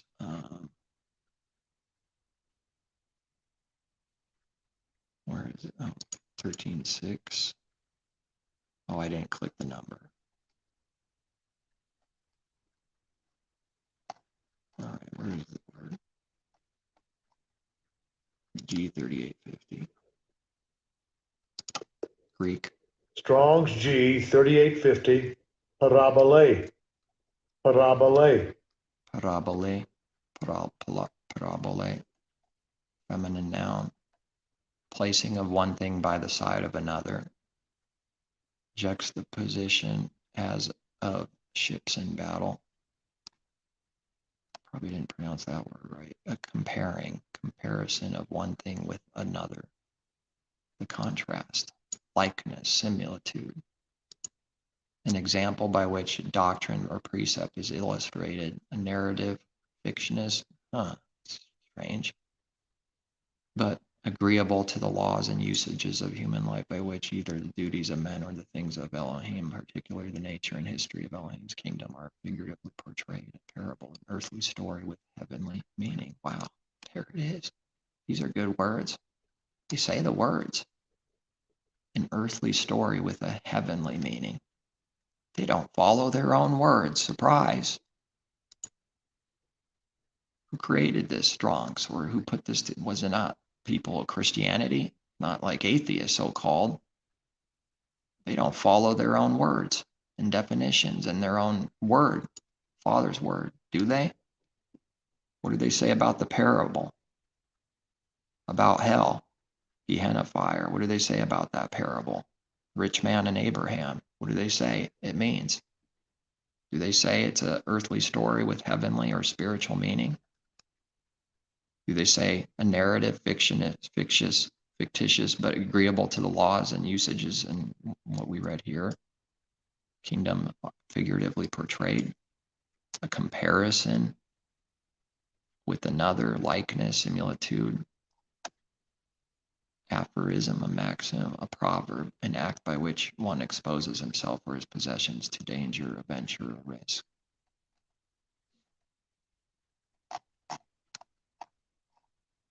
That's interesting, because if a true parable is given, as Messiah did, was he not in danger for speaking the truth that struck people's heart and made them fill up with wrath?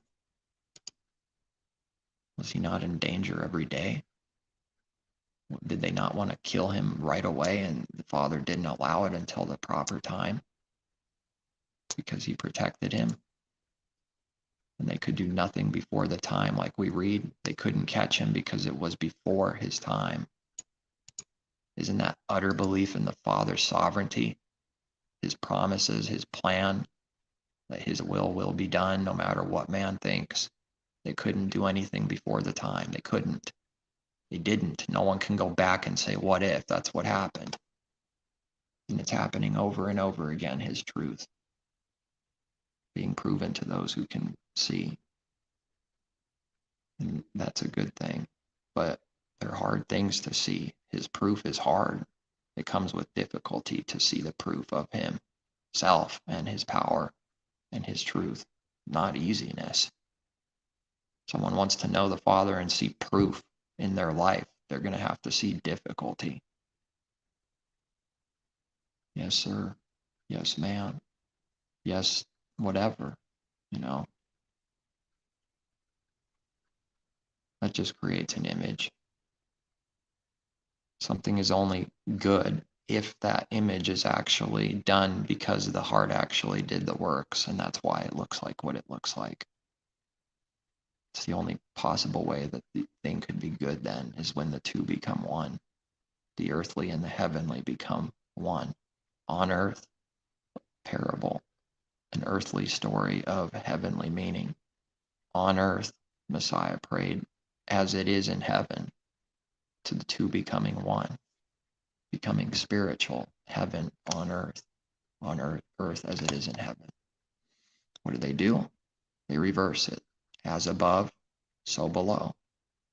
It is below because of what it is above. They call all good, evil, all of it, everything that's heavenly, they call wickedness and evil by saying, as above, so below. Yes, they do. They won't acknowledge that. Can't. See if it isn't so. A certain man had a fig tree planted in his vineyard, and he came seeking fruit on it and found none.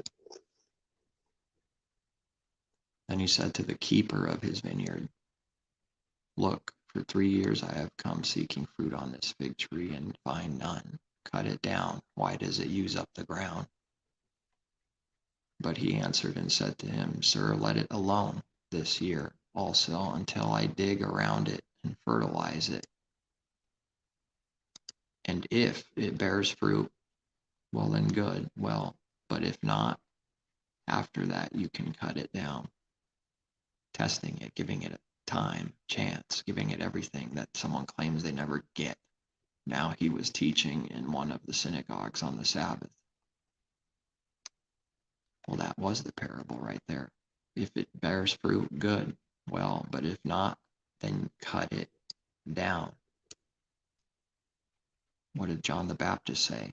As the kingdom of heaven is at hand, with Messiah being the first of all, the King of Kings first, born again from above, the firstborn from the dead, the spiritual dead, firstborn from it. The axe is laid and ready to cut, he said. The axe is ready to cut the root. What happens if someone gets cut down? They're utterly destroyed. Now he was teaching in one of the synagogues on the Sabbath. Behold, there was a woman who had a spirit of infirmity 18 years. 1 and 8 is 9, and was bent over and could in no way raise herself up. When Yehoshua saw her, he called her to him and said to her, woman, you are loosed from your infirmity. Wow, how much power is that given? How easy is it for the Father to just forgive like that if someone's heart is right? And he laid his hands on her, and immediately she was made straight and glorified Elohim. But no one that truly receives healing from him glorifies him for no reason. It's not an act. It's a reason. It's a cause to glorify the Creator.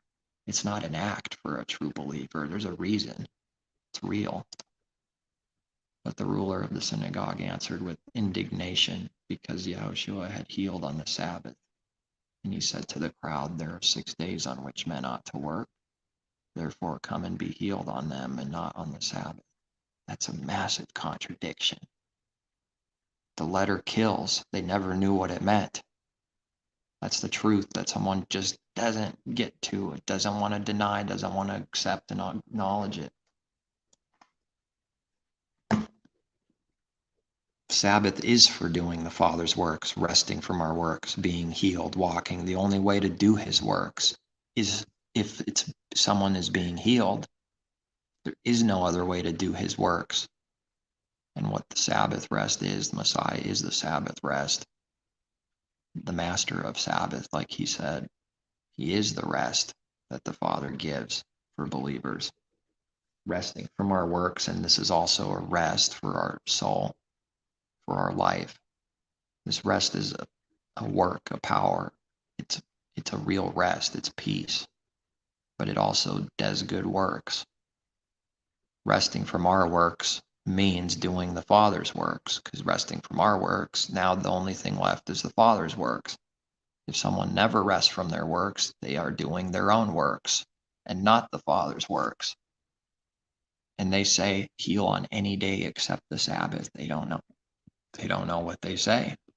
That's utterly blind. It's completely blind. They are telling you, they are doing the perfect opposite and evil to say, heal on any day except the Sabbath. They don't know what they do. Master then answered him and said, what did he say to his face? Hypocrite.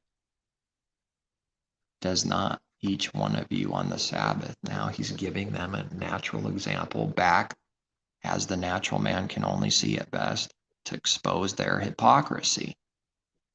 It condemned itself. Messiah's giving the truth out of care, wanting them to see, giving it for the purpose of them to see. Doesn't mean they'll see, in hopes they will see, and that perhaps Father has mercy on them, on that pride, lion's pride. But Messiah is the Lion of Judah. It must mean pride, right? It's definitely meaning that this is pride, Lion of Judah. No, in that scripture, in that area, in that word, it's something about a lion that points to the boldness, the strength, the true fearlessness that a lion creates an image of, but isn't the true, but it's pointing to that. Those traits of a lion is why we read that, not because of the pride. But someone will just say we're making things up, because it does look like that to them. Where did they get their authority from? The grave? So ought not this woman, being a daughter of Abraham, whom Satan has bound? Messiah knows what's going on for real. Think of it, for 18 years, be loosed from this bond on the Sabbath. So ought not this woman, being a daughter of Abraham, is in this teaching the spiritual seed of Abraham, of that line, being a daughter of Abraham whom Satan has bound. Interesting. Daughter of Abraham, Satan has bound, because a Jew is not one outwardly, but one inwardly. A believer is one inwardly, not outwardly. 18 years be loosed from the bond on the Sabbath. And when he said these things, all his adversaries were put to shame. That's what happened in reality. Do people believe it when it happened? No, but what happened in their heart? What actually happened because of his judgment? They were put to shame. Now they got to try to run and hide that shame. They got work to do. It's always got work to do of hiding its sins for the rest of its life. Never will catch up. Hint, hint. Never going to catch up. Always going to have more work to do in the devil's kingdom. Hide more sin. Do more work for the purpose of hiding sin. Create monstrous images, even lives, marriages, and families, to sell an image to people. The Hollywood stars do a good job at this. They just click a button and choose what image they sell to the whole entire world, and that's what people will believe they are, and when in fact they're utterly destroyed and wiped out like a bull, miserable, and death is chasing them every single day. They're in darkness and in misery and death, and they've never put that, and anybody that can see through it. But what they put for an image in the public is most of the time a very nice image that's hiding all that death. It doesn't look like that's true. Oh, it is. That's what's happening inside of them, within their heart, for real. What else matters besides what's real? If someone's in misery and in death, but they're smiling, what is that good for them? That's reality. That means they're in misery in reality. They are not happy or joy. That's just a fake act on the outside. It matters. The only thing that matters is what's real. What is the truth? What's real inside?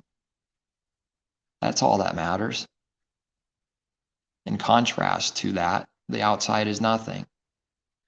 What can the outside do? It can't cleanse the inside. It doesn't become that because it put an image. It pretends to worship the Creator. It doesn't mean it's worshiping the Creator because it looks like it and puts on an image and sells it to others, and others buy it. the buying and selling of the mark of the beast. This is what all those that have the mark must do every day. And those that are of Messiah must not be buying. They're the only exception. And when he said these things, put to shame, and all the multitude rejoiced over the glorious things that were done by him. What is the kingdom of Elohim like? What is the whole entire kingdom of Elohim like? Is it what man thinks? Is it what carnal Jerusalem is? And everything that a nation is in this world and all the things in and of the world? No. And to what shall I compare it? How do you compare something so great?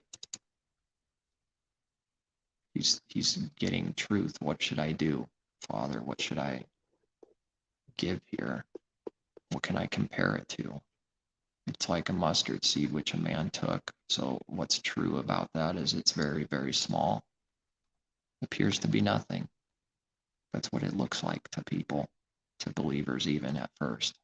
His truth looks like worthless nothing. It's so small, it's insignificant. It doesn't even move the scale at all in its heart for how important it is. And they don't teach that because that doesn't sound good, does it? Kingdom of heaven is worthless. It looks like that to believers at first. It looks like that to unbelievers forever. It looks like a dumb little seed there. What is that, dumb little seed? Let me go do something. Let me go get me a new car or a woman or something, or buy a field. What is this? Throws the seed on someone's eye, and it gets stuck in the believer's eye, and they walk away. And the believer is very sad, disappointed, because they can't see. But because they threw it in your eye, that means you can't see. Because they threw sin on you, now that means you actually have it. That means you actually did sin because someone threw it on you. If someone throws mud on you, are you dirty now? Does it look like it? Yep, you're dirty. Gotcha. It's done. Set up a trap, make someone look like they did some sin, set up a false plant something. Done. You did it. You did the wickedness because I made you look like it, and then act like it had nothing to do with it. You did the evil. You thought of it and you did it. You are that. You are what you're calling me. You are what you're implying and selling everyone that I am and did. You just did it. You just proved to me that's what you are. You just did it. And you literally believe that's me because you threw that my way and set me up, set Messiah up. You just did it. How can't they see?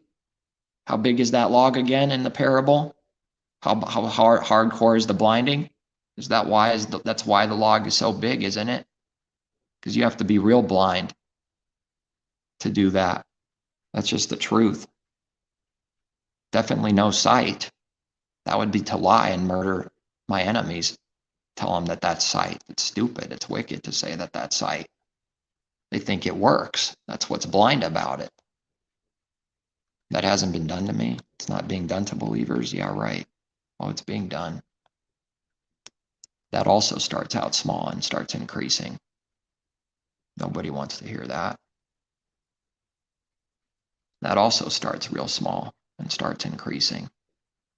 It is done to a young believer. They just don't see it for what it needs to be yet. They will. And whatever someone that's a bigger tree, they don't see the things that a tree even bigger sees. And they will. So that's how it's working constantly put to shame and humbled in this way. Never can get prideful because there is real things that the Father can do and show and prove real quickly that we're nothing and stupid. And that pridefulness was evil foolishness for real, really dumb. So that's what stuck out to me just now, is that it does look like a worthless thing in the beginning.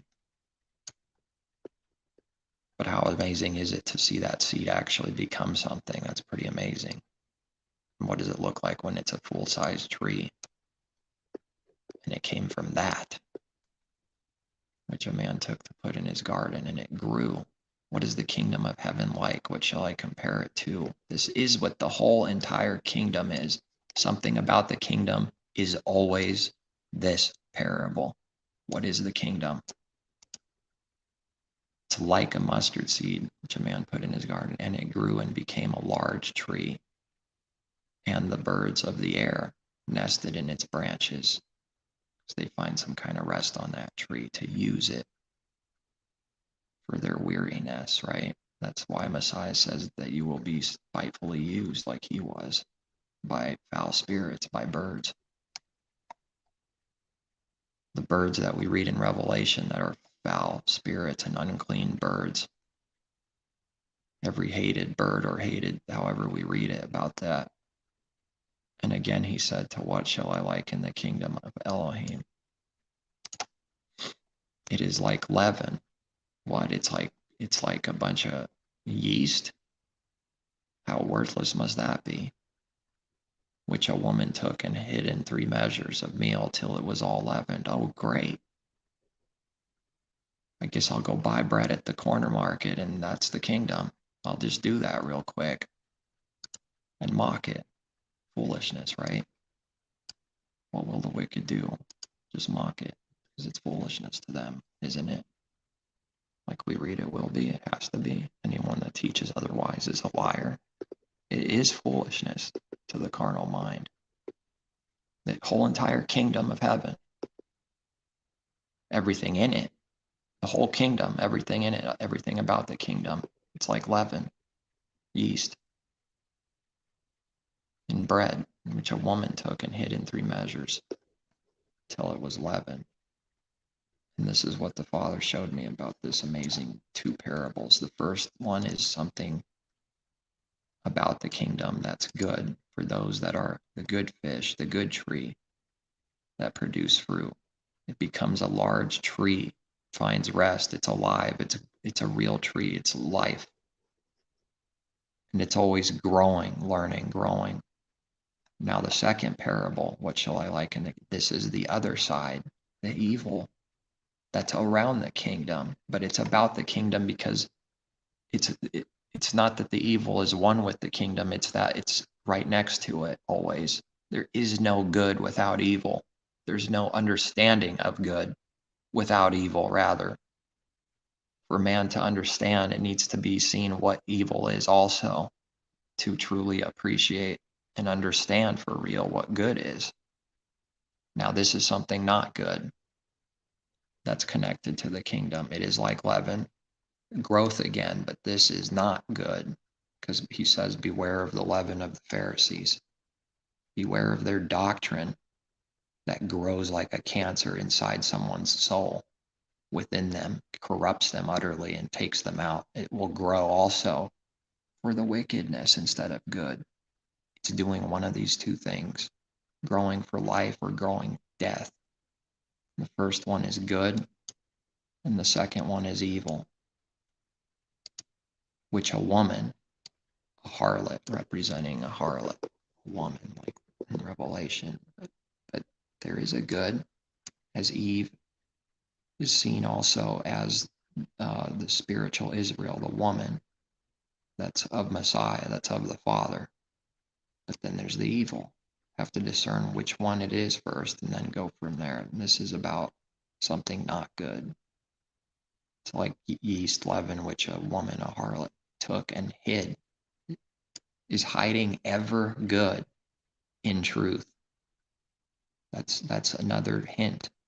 If someone doesn't believe this is something bad about the kingdom, not that the kingdom is bad, but this is a bad parable. This is about the evil that the kingdom of heaven is a part of, because that's all that people do is evil to believers. That's what's to overcome. What else is there to overcome besides people doing evil to you every day? If we never love our enemies, then we are the enemy. That's it. It's over. So this is a hint, because hiding is always works of darkness. There's no hiding in the light.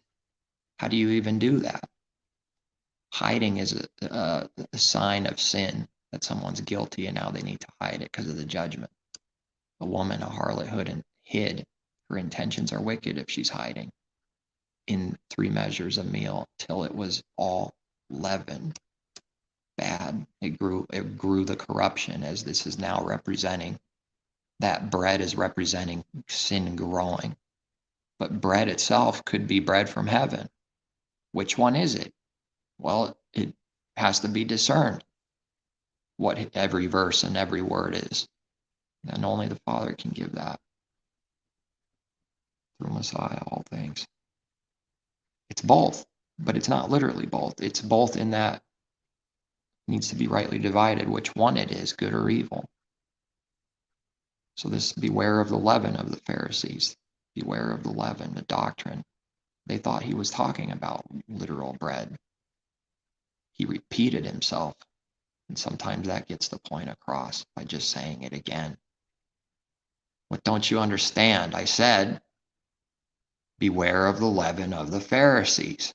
Oh, beware of their doctrine, their teachings, because they're all hypocrisy, as Messiah said.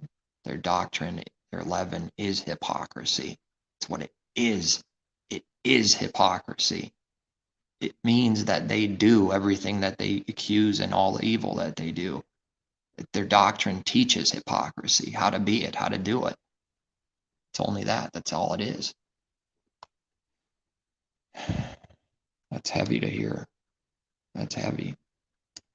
It's hard, or rather, it's heavy too, and when heavy is used properly and not in a way that his truth is more than someone can bear, because he promises not to do that. Until it was leavened, so it was finished. The corruption must finish in someone's life. And when does it finish? The end of that path is death.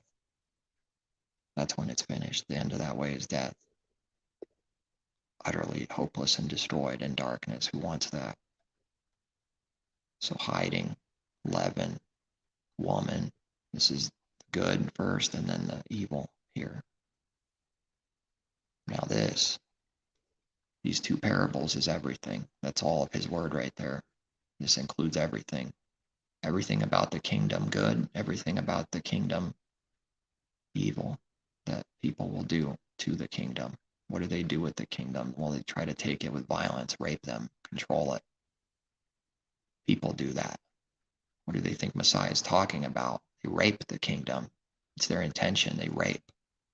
They force themselves on you. They want to destroy you utterly and rape you. They take the kingdom, which are his people, by force. That's their intention. Like a soldier going out and raping the people through the evil and brutality it does, grabbing them, smacking them with the gun, maybe putting a bullet in their leg, kicking them in the face, beating them till they're almost dead. Rape them like that. And throw them in some cell in a prison, which is where they are themselves for doing that. Filled up with the wrath of the devil on a level that's scary to try to even think or imagine. But someone can sink that far. Someone shouldn't think they can't sink that far. There's no bottom. And eventually someone just gets destroyed. They die. You know, there's only so much suffering the Father will allow. But they say he'll torture people forever. But someone shouldn't think that someone that's in the wrath of the devil isn't deserving what they're getting.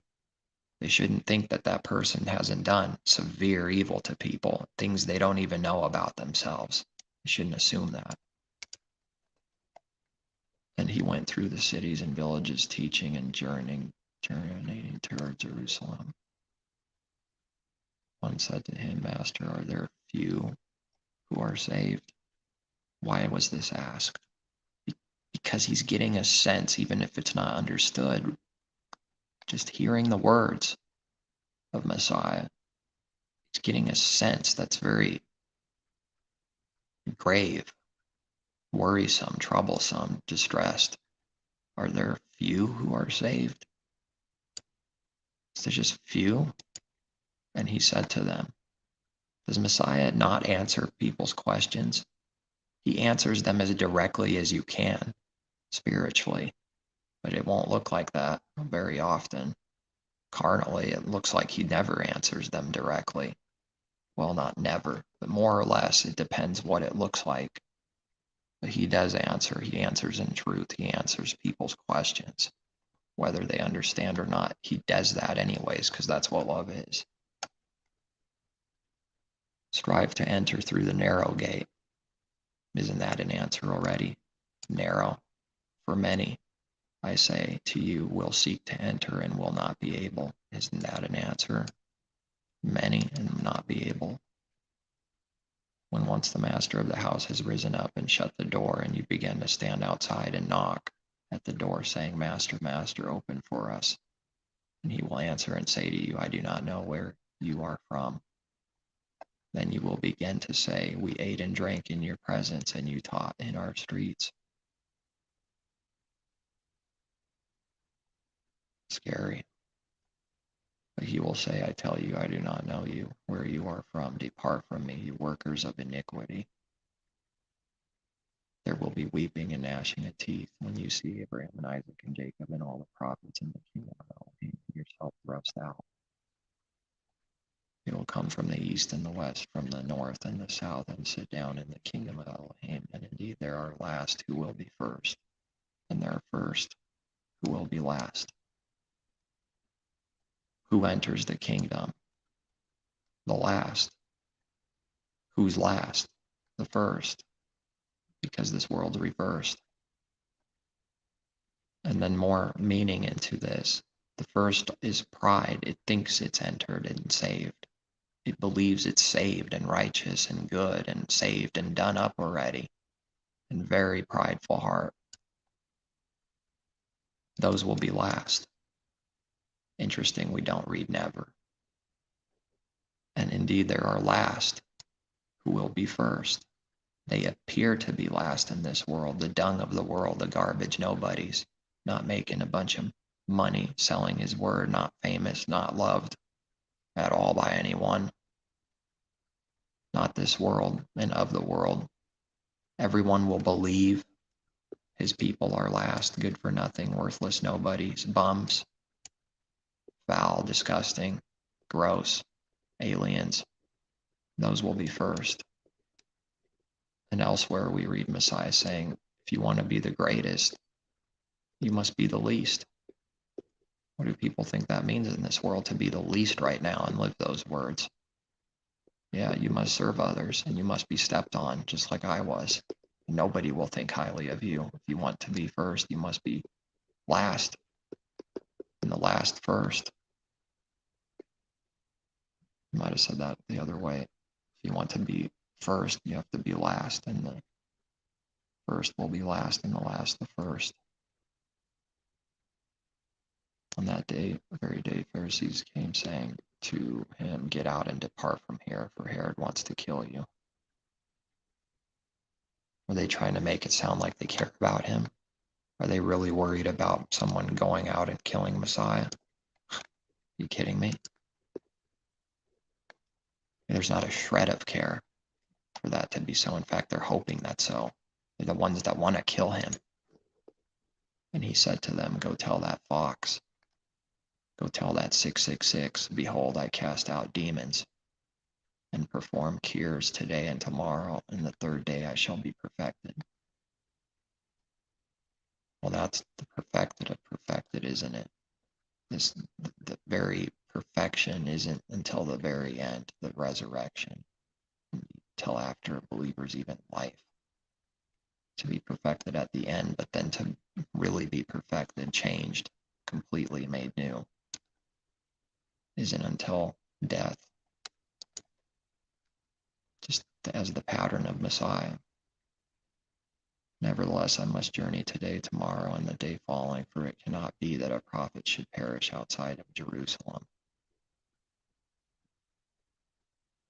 He called himself a prophet. Sounds prideful. The question is, was it? Is it? Did he do a work of pride with his heart? Why did he say this? What did he mean when he said it? What was his heart doing when he said it? Jerusalem, Jerusalem, the one who kills the prophets and stones those who are sent to her. How often I wanted to gather your children together as a hen gathers her brood under her wings, but you were not willing. See, your house is left to you desolate, and assuredly I say to you, you shall not see me until, just interesting hope there, until the time comes when you say, blessed is he who comes in the name of Jehovah. Where is this here? Psalm 118:26.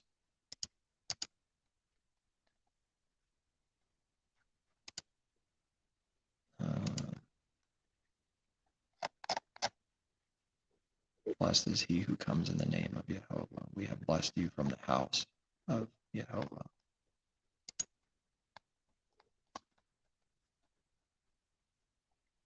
This world can't do good. Not even literally with his word. No, he is not truly the Lord. He is Jehovah, the Creator Almighty.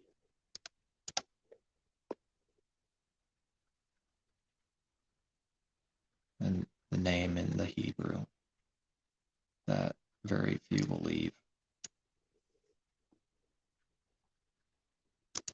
Right to left, as many know. But yeah, the H letter, the dot on top for the all, the marking on the bottom,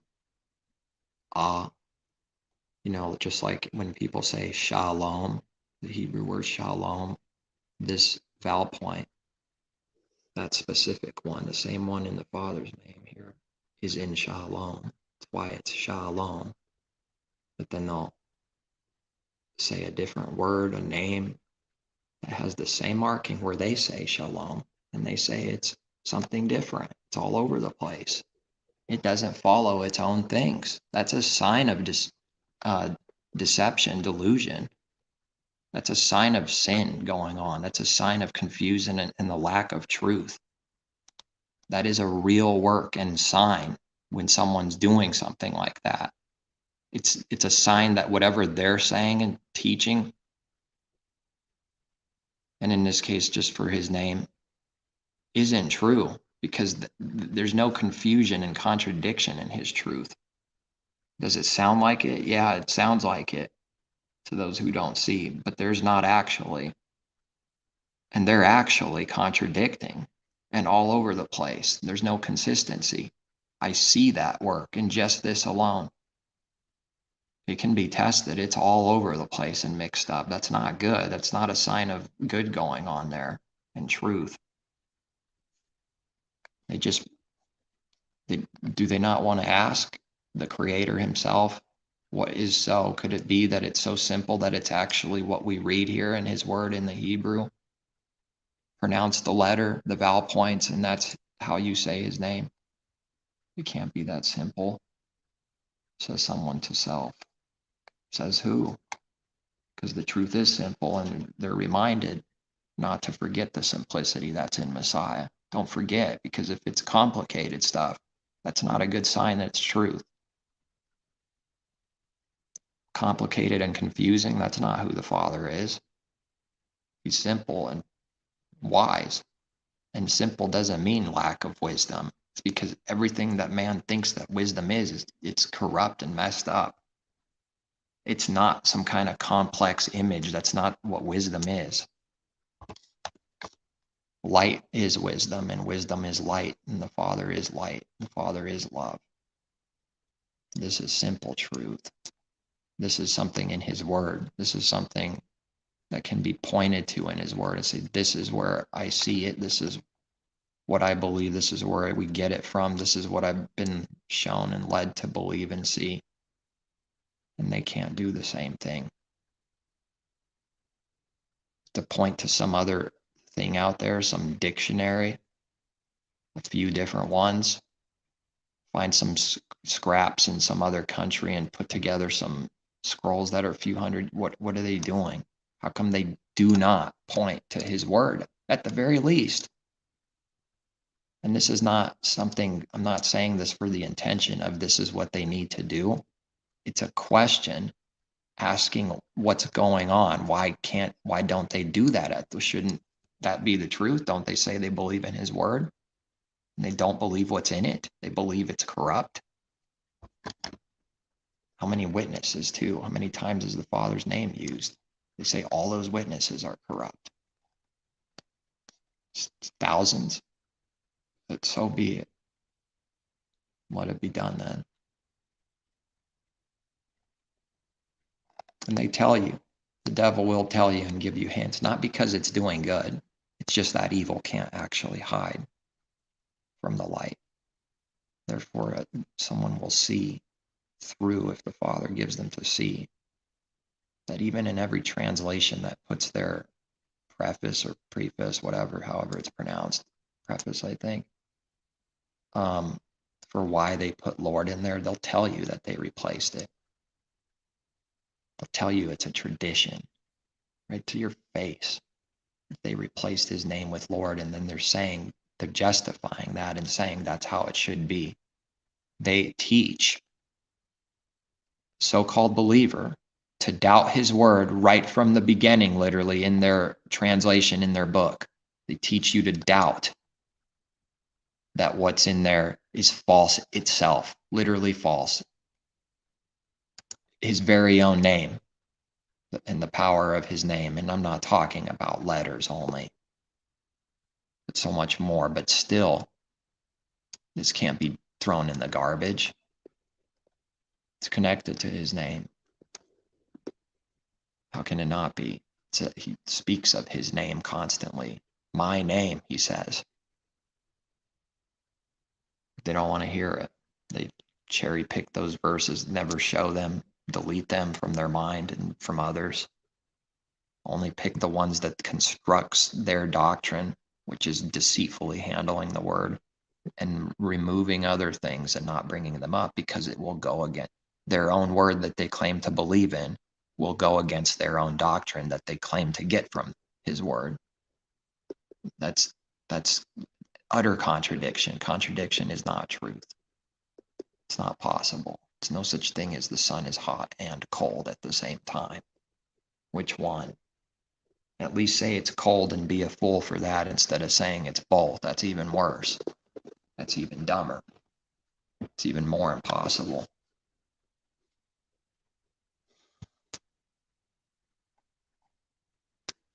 No one will question. This is something that comes to mind real quick since I'm on this, on the Hebrew here. No one questions any other language for why it's pronounced the way it's pronounced. You ask someone how to pronounce it in their, what's this letter? How do you pronounce it? What's this name now? When you combine the letters and then pronounce the word. Nobody doubts that you can do that. Nobody says, oh, that's false, that's wicked. How dare you say your name is pronounced this in Chinese? Wouldn't they know better than someone that has no clue about what Chinese is, how a Chinese letters and words are put together and pronounced? And no one would doubt it if someone told them, yeah, this is this letter, this, and this is how it's pronounced. But when it comes to Father's name and Messiah's name and this language, and specifically his name now, all of a sudden there is nothing but doubt to how these letters are pronounced. It's impossible to know how a letter is pronounced. No doubt anywhere else, that's a bad sign. How can't people see that that's a sign? That's a spiritual sign of corruption. That is a sign pointing towards partiality. Is there something so different about the Hebrew than a different language? And I'm talking carnally now. A letter is a letter, and it's pronounced. Is there something different about all language? Comes from the Creator, comes from the Hebrew first anyways. And it's all the variations and divisions for sin and punishment and confusion for sin. This is the original. This is the first, not anything else. Everything comes from it, and there's evidence for that. There's evidence for old languages coming from it. There's connections. The enemies will say this too. They'll teach this and say some right things about it because there is evidence that it comes from Hebrew. No, not all will say and agree with that. But even the ones that don't say it's one of the oldest. They won't even say it's just only 200 years old. They'll say it's one of the oldest if they don't agree that it's the first and oldest. But that's not what I'm wanting it to be about. but it's just something to point out. I never hear that problem. You never hear that. Someone just believes right away. Maybe they don't know English, and you say, what is RYAN? You say, this is R and Y. Of course, you're going to have some serious problems with the stupidity that's English pronunciation. You know, it's not going to make sense. A lot of times contradict, you know, the same letter, same thing. It's pronounced differently for some reason. Is that how his word works, literally? This letter, in truth, is always the same if it's the same exact marking and letter. And if it has a certain vowel point under it, and the certain letter, like the one I have highlighted, the yeah, for the Y, which everyone agrees, pretty much everyone that I've ever heard and seen, they say this is for yeah. Well, the Y sound, but then if it's yeah or ya, depends on the vowel point in Hebrew. And the vowel point tells you the vowel point. You combine it with the letter, and that letter all alone is a yeah. All by itself, that's a yeah. And if it had that vowel point to the left reversed with this one, that letter alone would be ya. It would be Y with the ah sound for an A. This vowel point, yeah.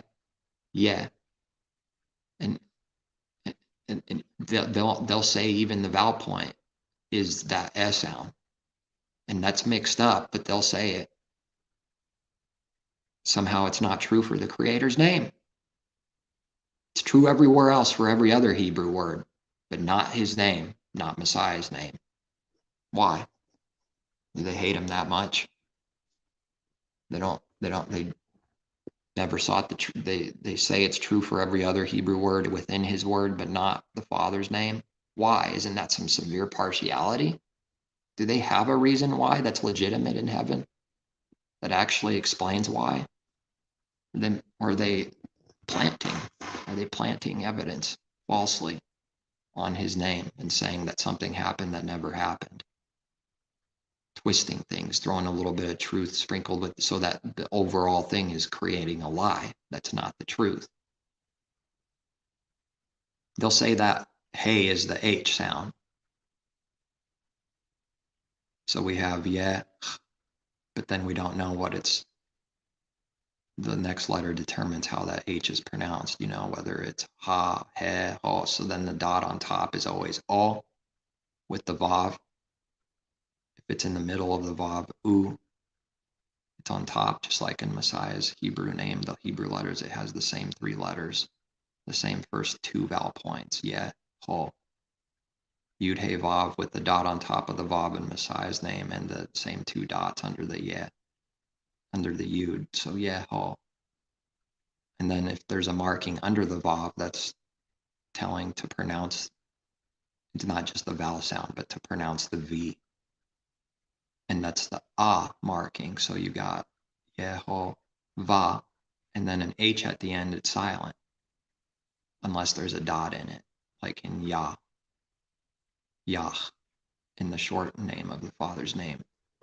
It's just the Yud He, and there's a dot in the letter in that name, in his short name, Yah. There's a dot in the He. There's an exception in the rule. This is how spiritual things work too. They exist. Exceptions exist in the law. Yehovah and silent H. But the Yah, you breathe out. Yah. I've never heard anyone say Yah, truthfully, that I can ever recall. But most people will say Yah for the shortened name. Not everyone, but it seems like most would say Yah, but even that's not right, is it? Is it? Because they make no distinction. They make no distinction or difference or separation or set apartness at all. There's a dot in the shortened name of the Father, and that's to make an exception to the silent, no pronunciation, to pronounce it in Yah. Yah, breathe out. And he is the one who gives the breath of life. Is that a coincidence? I don't think so. But in Jehovah, silent H at the end. But if it's not the last letter, they'll say these things too. They'll say that about the H, that it's pronounced if it's not the last letter in the Hebrew word right to left. So they just completely deny what it is right staring at their face. They deny it. They cannot believe that this is right.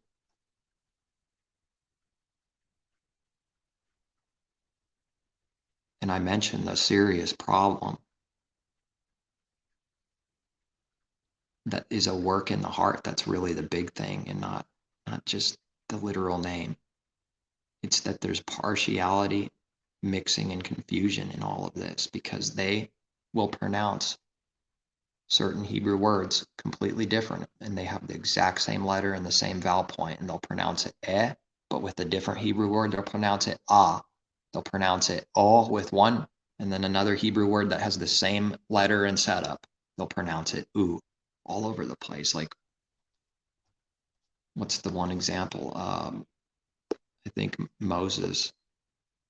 It's all over the place. Haven't looked into that literal specific thing in a while, but I've done it, I've tested it, and it's all over the place. Moshe, they're not. There's no consistency. It's all over the place. That's catching something in its sin. That's what's happening. There's nothing wrong with not knowing anything. It's lying and saying we know when we don't know in the heart at all. That's the sin. It's not a sin to just not know. It's a sin to not seek out the Creator and tell the truth that we don't know.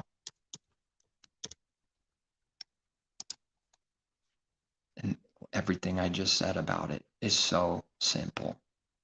Who could say it's complex and complicated beyond anyone's understanding to understand the letters and the simple thing? There's no incentive for pride in what I believe here, and I want to bring that out. There's no incentive or motive because it's simple. It doesn't look wise. I get nothing out of it from the world to be seen as wise because it's simple. It doesn't look wise. Simple stuff is dumb to the world. I know that's not what they'll say. They wouldn't say simple stuff is dumb. Moses. Strong's 4872. Moshe. Okay, so there's a consistency. The first letter is the letter for M, the M sound, and then there's a dot on top. So you have M and the dot with the O, like in Yeho. So that's always O, always. That can be appreciated, that it never changes. If that's so, it's always the same. Mo. And then the shin and sin letter, the W looking one, is sh or s, sh or s. And this is interesting to me, as if the dot is on the right side of the letter on top, it's the sh sound. But if the dot goes to the left, it's s, and called sin, but with the S sound, sin, because it's on the left. And the dot is on the right. That's the only change of this letter. That determines if it's s or sh, shin for the sh on the right, of which it's on the right. Or if the dot's on the left, it's sin for the S sounds. So mo, dot on top here. Sh. This is 3 dots on the bottom. Mo, she, and there's a hey at the end again. But there's no dot in it, so it's silent. Oops, there's that hey, like in the Father's name, the same letter. Strong's 4872. Moshe.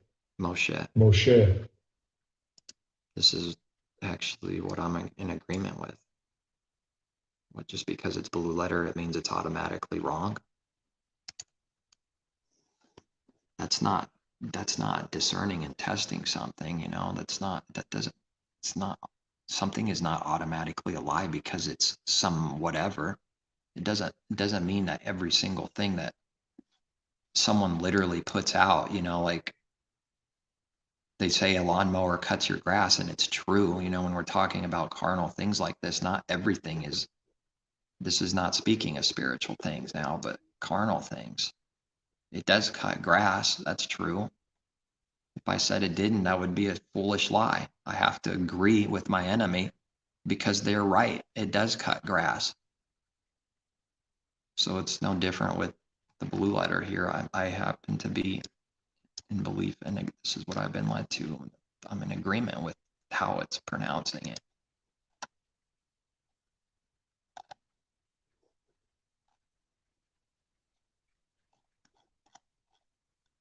Maybe the last one will be Messiah. Transliterated, and then into English we come up with Joshua, but what's the Hebrew? There's the word Haya, the root word of the Father's name. It's to be. It's translated as now, but it's like to exist, to be. Now, after the death of Moses, where is Joshua? There it is. Strong's 3091. This is the name in the Strong's, even under even the New Testament for Jesus. They say the Strong's even says makes a connection to from the root, from the Hebrew, this name right here in the New Testament for Jesus. It'll put Jehovah with the J, Jehovah. Jehovah is salvation, and it'll link it to this is the origin, this Hebrew word, name rather. And I can see that there's the Father's name, which is a root word of Messiah's name, and Shua. So these combined has the meaning of Jehovah is salvation. Messiah has the Father's name and his name. The Yud with the same marking. So whatever the Father's pronunciation name for his name is, no matter what someone pronounces it, this is the identical marking. The Yud with the two dots vertical. It's identical to the Yud He Vav. Yud with the two, so Yeh. Then there's the He.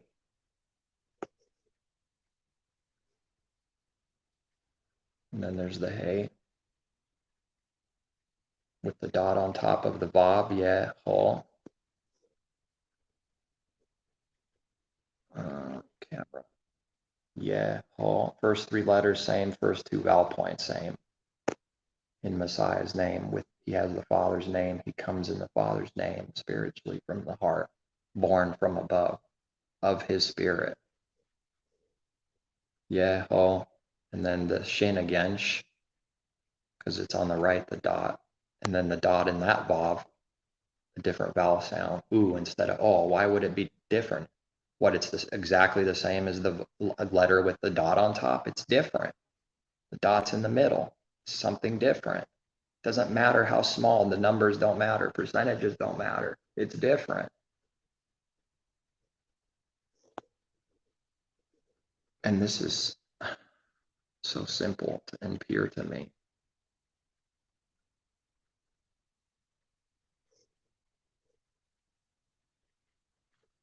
I think most people say Yeshua if they say the Hebrew name, but not Yehol. Just got to be a little different, doesn't it? And if it's a little different, that's not the truth, is it? That's mixed.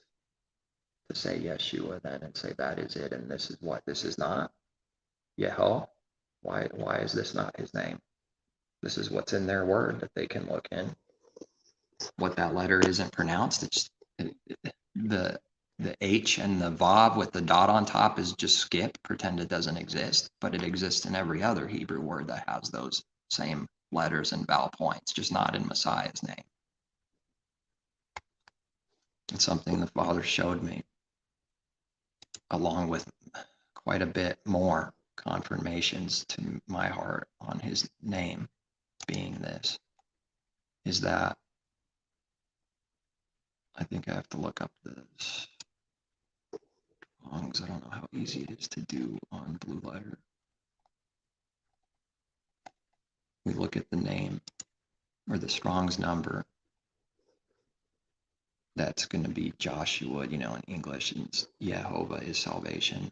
It's a little different, isn't it? It can't be Jehovah. It's got to be Jehovah, because that's a completely different name. That's a completely different name. It doesn't matter that it sounds 90% there or 95. Jehovah is not the same name. My name's not Brian, it's Ryan. It's not Dryan, it's Ryan. That's a different name altogether. It's got to be different, doesn't it? So that it can be their own. That's why it's different. So its pride can say it's its own truth. It figured it out. It didn't seek the Creator to receive the simple truth. So they do it with Jehoshua too. Interesting they put that here though. Put a Y in there and you have the truth. But someone would understand that these are English letters, right? But the English letters that pronounce the Hebrew, the equivalent of whatever language that gets the pronunciation. Of course, the English letters aren't Hebrew letters. And it's used, how many times? Where is that? 218. Translated in King James as Joshua, but 218, and that adds up to 11, and the two shall become one. The Father and Messiah are one. 1 and 1 is 2, and they become one number, the 2, 11. 2 plus 1 plus 8, 11. But then the first and the last, I had something come to my mind, and the question a while back was, I wonder what the numbers add up where the first time Joshua, Yehoshua is used, what the numbers add up to the first time it's used. Exodus 17:9, first time it's used. What's 9 plus 1 plus 7 plus 9? So 1 and 7 is 8. 9 and 8 is 17. And then you always add till you get one number, and 1 and 7 is 8. So this equals 8. Because this adds up to 17, and 1 and 7 is 8. And if you add 17 plus 9, what is that? 26. If you do it like that, it's the same. 17 plus 9 is 26. 2 plus 6 is 8. The very first usage is 8. And number 8 is the new creation. 8 souls were saved on that judgment. Noah's ark, the salvation, to be safe in the ark, in his salvation, within. He's within his people, and his people within him. It adds up to 8, and they are circumcised on the 8th day, because that is representing the full cutting off of the body of all wickedness and sin, the new creation, 6, 7, and 8. Man is made on day 6. The next number is 7, to becoming in the rest, 7, the rest, spiritual in Messiah. And what is after 7, 8? The things to come, the resurrection, the full perfection, like we read earlier. I will be perfected on that day, Messiah said. That is 8 after 7. That is the full new creation, the resurrection, the change completely. The hope for every believer, the resurrection from the dead. Literally, there is no hope without the resurrection from the dead. But there's no hope right now without resurrection from the spiritual dead. This Messiah was raised from the dead. The first and the last he is, right? The first, the beginning of our belief, the beginning of the new creation, and the finisher of our faith. What are the odds now? I don't even like talking like that. That Joshua here, but Yehoshua Messiah's name in Hebrew. The first time it's used, the first, it adds up to 8 when you do the adding until one number. And when is it the last time it's used? The first and last.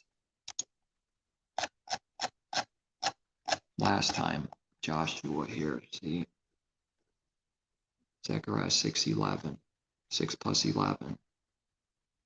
17 again. 1 and 7 is 8. The first and the last equal 8. 88. Maybe that's why the devil likes 88, huh? Masquerading snake. 6 and 9, all its numbers, 13, 7, 7, 7, because there's something to the numbers, even through his word. And this is a gem to me because it's the first and the last, and they both equal 8. And I thought, what does the first and last equal? What if? And it happened to be so when I checked it. That was pretty amazing to be so. Connected to Messiah's name, 8 and 8. Beginning of the new creation, he is in us. 8 and 8, the new. And 6 plus 7 plus 8 is 21. Anyone want to play blackjack? And what is 2 plus 1? 3. The 3 numbers. Confirms the 6, 7, and 8. 3 numbers. When you add them together, it's 21. 2 plus 1 is 3. Goes back to the 3 numbers. This is the Creator's plan for man, 6, 7, and 8. And those that don't have any belief, they die in 6. Those that believe and finish the race, they die in 7, and they wake up as 8. A new creation, of which the rest of creation must catch up in the ages to come. And no one believes. It's too good for the Father to save all. That Messiah did die for all, and it will do something for all. Not just a few. It's just doing something for a few now, and will do something for all later. He died outside of the camp, at the court of the Gentiles, for the sins of the whole world, not just the inner court for his people, but all people. He died for all people. While they murdered him, he died for them. He did good to them while they murdered him.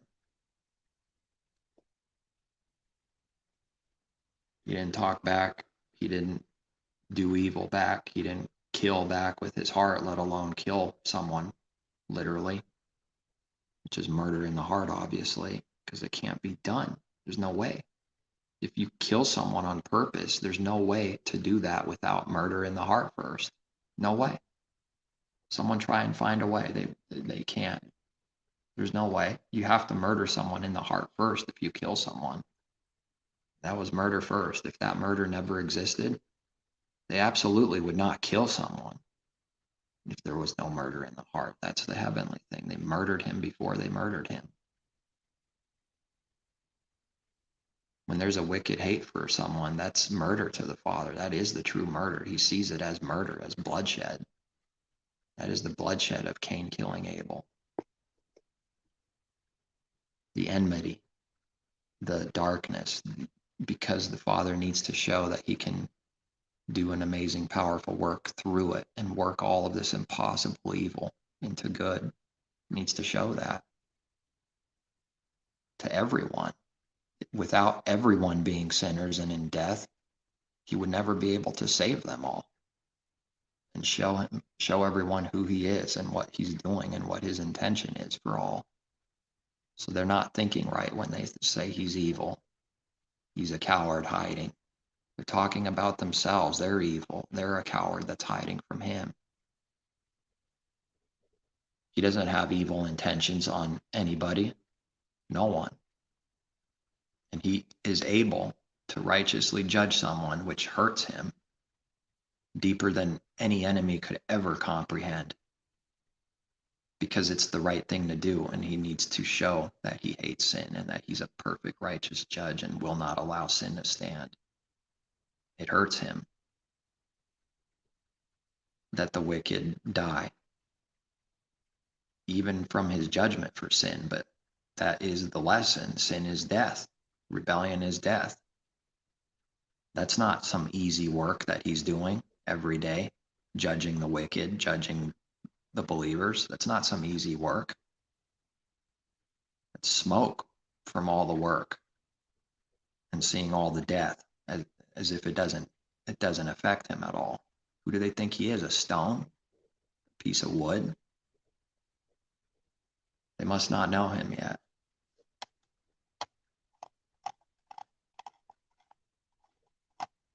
First and the last. The Father is the first and the last, and he made Messiah to be the first and the last. But there is only one Creator, one Jehovah, and one Elohim. God, if someone must. And he's called the first and the last, and he's called the King of Kings and the Elohim of Elohim. Might as well look it up. I will put God of Gods. That should find it, I believe. Exodus, Deuteronomy. There, Deuteronomy 10:17. For Jehovah your Elohim is Elohim of Elohims, and we have Lord of Lord, but this word is, what is that? Adonai, I believe. Yeah, and Adonai is blocking myself.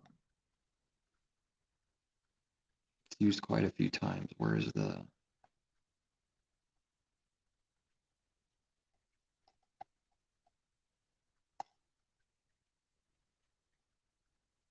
Strong's definition? Emphatic form of H113.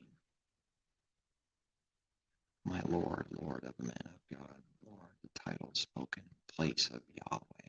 Where did they get Yahweh from? In Jewish display of reverence. So it's not really giving much of a definition.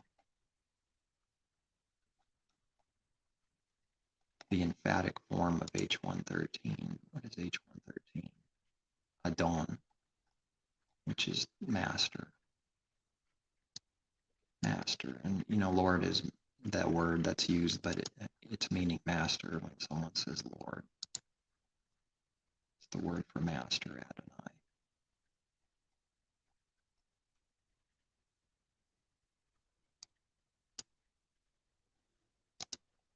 So then the Father is called Elohim of Elohims, Master of Masters, the great Elohim, mighty and awesome, who shows no partiality nor takes a bribe. That's something to remember. And Messiah is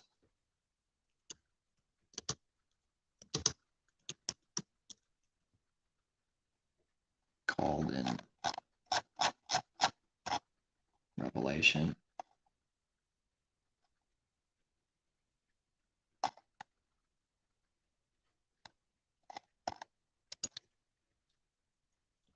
King of, shouldn't find it. Oh.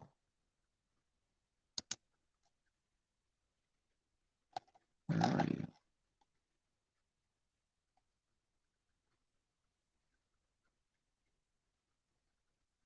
Revelation.